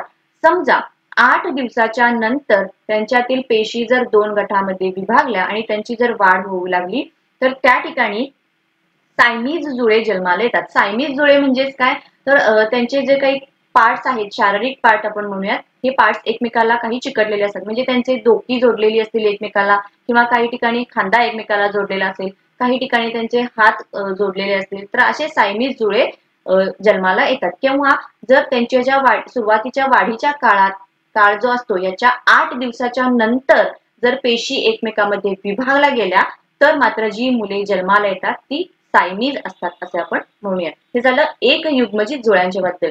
आता द्वियुग्मजित जुळे म्हणजेच काय बघा. मघाशी आपल्याला काय दिसत होतं, तर ज्या अंडपेशी होत्या या अंडपेशी एकाच अंडाशयामधून बाहेर येत होत्या.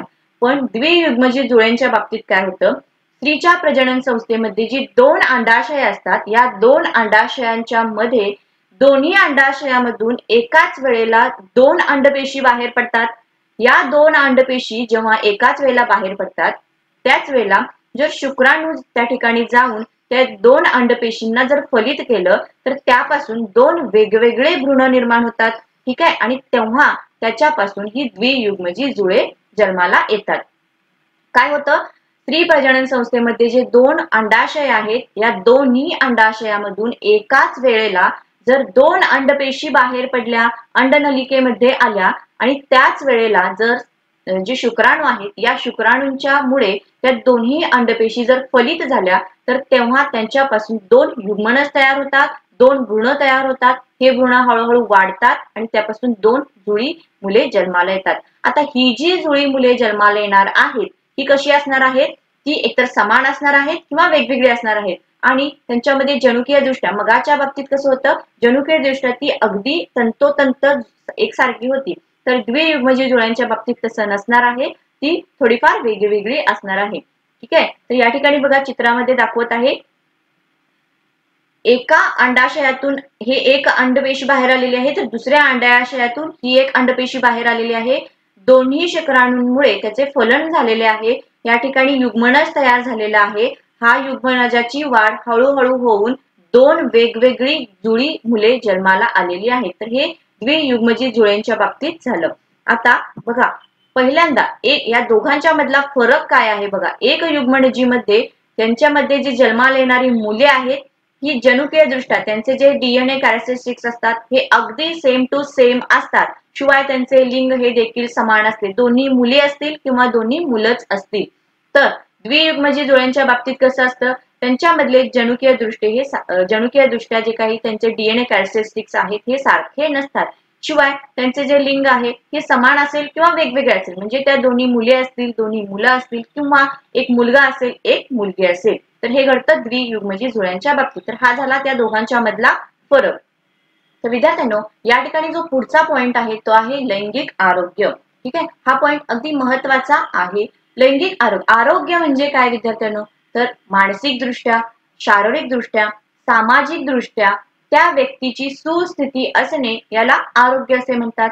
तर आपल्या देशामध्ये वेगवेगळ्या सामाजिक प्रथा आहेत, वेगवेगळ्या रूढी आहेत, परंपरा आहेत, काही ठिकाणी अज्ञान आहे, तर काही ठिकाणी संकोच आहे, म्हणजेच काय, लाजवटपणा आहे. तर या सगळ्यांच्यामुळे आपले जे काही लैंगिक आरोग्य आहे याच्यावरती परिणाम होतो, त्यापासून वेगवेगळे आजार निर्माण होतात.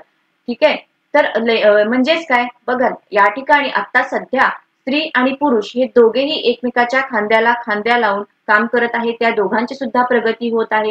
परंतु काही ठिकाणी अज्ञान आहे किंवा काही खेडेगावामध्ये गावाकडच्या स्त्रियांच्या मध्ये अज्ञान आहे, त्यांच्यामध्ये थोडाफार संकोच आहे. अशा ठिकाणीच्या ज्या स्त्रिया आहेत या स्त्रिया आपल्या लैंगिक आरोग्याच्या बाबतीत समोर डॉक्टरांना जाऊन सांगण्यासाठी किंवा घरातल्या व्यक्तींशी बोलण्यामध्ये त्यांना त्या ठिकाणी संकोच वाटतो. त्यामुळे काय होतात, तर लैंगिक आजार वाढत जातात. तर हे होऊ नये यासाठी आपण जागरूकता निर्माण केली पाहिजे. ठीक आहे, तर आता यामध्ये आपण लैंगिक आजार कोणते कोणते असतात हे बघूयात. त्यामधला पहिला आहे तो आहे सायफिलिस. सायफिलिस हा जो लैंगिक आजार आहे याची लक्षणे साधारणतः काय असतात, तर शरीरावर गुप्तांगासहित इतर ठिकाणी चट्टे तयार होणे, म्हणजेच सर्व गुप्तांगासहित शरीरावरती इतर ठिकाणी सुद्धा चट्टे असे दिसायला सुरू होतात. पुरळ येणे, ताप येणे, सांधे सुजणे, केस गळणे, हे सर्व लक्षणे आहेत या सायफिलिस आजाराचे आहेत. पुढचा आजार आहे तो आहे गोनोरिया. या ठिकाणी सुद्धा त्याची लक्षणे काय आहेत, लघवी करताना आग किंवा वेदना होणे, शिश्न किंवा योनी मार्गातून पू स्रवणे, मूत्रमार्ग, गुदाशय, घसा, डोळे या अवयवांना सूज येणे. ठीक आहे, ही जी लक्षणे आहेत ही या गोनोरिया या आजाराची आहेत. तर हे जे आजार आहेत, ही जी लक्षणे आहेत, ह्या आजारांच्या बाबतीत आपण अवेअरनेस असलं पाहिजे. त्यासाठी स्त्री बरोबर पुरुषाने सुद्धा जे आपले गुप्तांग आहेत या गुप्तांची वेळोवेळी स्वच्छता केली पाहिजे, काळजी घेतली पाहिजे. समजा काही प्रॉब्लेम वाटला तर अशा वेळेला डॉक्टरांच्याकडे जाऊन कुठलाही संकोच न बाळगता आपला जो प्रॉब्लेम आहे हा शेअर केला पाहिजे. ठीक आहे, त्यामुळेच आपले जे काही लैंगिक आरोग्य आहे हे लैंगिक आरोग्य व्यवस्थितरित्या राहणार आहे. त्यानंतरचा पुढचा पॉइंट आहे तो आहे लोकसंख्या विस्फोट. लोकसंख्या विस्फोट म्हणजे काय, तर अगदी छोट्या म्हणजे कमी कालावधीमध्ये मोठ्या प्रमाणात लोकसंख्येचा वाढ होणे याला लोकसंख्या विस्फोट असे म्हणतात. लोकसंख्या विस्फोट म्हणजे काय, तर कालावधी कमी आहे आणि त्याच्यामध्ये लोकसंख्येची वाढ जी आहे ही भरपूर आहे, याच परिस्थितीला लोकसंख्येचा विस्फोट असे म्हणतात. तर या परिस्थितीमुळे काही प्रॉब्लेम्स निर्माण होतात. ते प्रॉब्लेम्स कोणते कोणते आहेत, तर वाढती बेरोजगारी. आता लोकसंख्या वाढली म्हणजे त्यातल्या प्रत्येक लोकाला किंवा त्यातल्या प्रत्येक व्यक्तीला काही कामधंदा दिला पाहिजे. जर तो मिळाला नाही तर अशा परिस्थितीला बेरोजगारी म्हणतात. त्यामुळे जर लोकसंख्या विस्फोट झाला तर या परिस्थितीमुळे बेरोजगारी वाढते. त्याचबरोबर दरडोई उत्पन्न आणि कर्ज हे देखील वाढते. नैसर्गिक साधन संपत्ती जी आहे हिच्यावरती सुद्धा या लोकसंख्या विस्फोटामुळे ताण जाणवतो. तर या सर्व समस्या या लोकसंख्या विस्फोटामुळे होतात. तर हे लोकसंख्या विस्फोट होऊ नये, आपली लोकसंख्या आटोक्यात राहावी किंवा नियंत्रणात राहावी यासाठी काही कुटुंब नियोजनाची साधने या चित्रामध्ये मी ही साधने दाखवली आहेत. या ठिकाणी बघा कंडोम, फिमेल कंडोम, त्यानंतर ओरल कॉन्ट्रिब्युशन म्हणजे काही मुखावाटे घेणाऱ्या गोळ्या आहेत. त्याचबरोबर हार्मोनल रिंग, UID याला कॉपर टी असं म्हणतात आणि काही कॉन्ट्रासेप्टिव्ह इंजेक्शन सुद्धा आहेत. या सर्वांचा वापर करून कुटुंब नियोजन करता येतं. ठीक आहे, त्यामुळे लोकसंख्या विस्फोट होणार नाही. जी लोकसंख्या आहे ही लोकसंख्या आटोक्यात राहील. आता इकडच्या साईडला मी कोपऱ्यात एक चार्ट दिलेला आहे. या चार्ट मध्ये बघा वर्ष आणि त्या वर्षाची असणारी लोकसंख्या. हा चार्ट अगदी 1901 पासून 2011 पर्यंत हा चार्ट दिलेला आहे. ठीक आहे विद्यार्थ्यांनो, तर या ठिकाणी आपण या लेक्चर मध्ये 3 पॉइंट्स बघितले. पहिला होता प्रजनन आणि आधुनिक तंत्रज्ञान, म्हणजे प्रजननाशी रिलेटेड जे प्रॉब्लेम्स होते हे प्रॉब्लेम्स ओव्हरकम करण्यासाठी आधुनिक तंत्रज्ञान कुठली कुठली वापरलेली आहेत हे बघितलं. त्यानंतर आपण बघितलं की लैंगिक आरोग्य कशा प्रकारे आपलं व्यवस्थित ठेवलं गेलं पाहिजे. आणि तिसरा आपण बघितला पॉइंट होता तो आहे लोकसंख्या विस्फोट. आणि लोकसंख्या विस्फोट होऊ नये यासाठी सुद्धा कोणती काळजी घ्यावी हा पॉइंट सुद्धा आपण बघितला. समजा आजच्या या लेक्चरमध्ये तुम्हाला काही प्रॉब्लेम असेल, काही डाऊट असेल तर तुम्ही मला मेसेज करा, कमेंट करा. थँक्यू.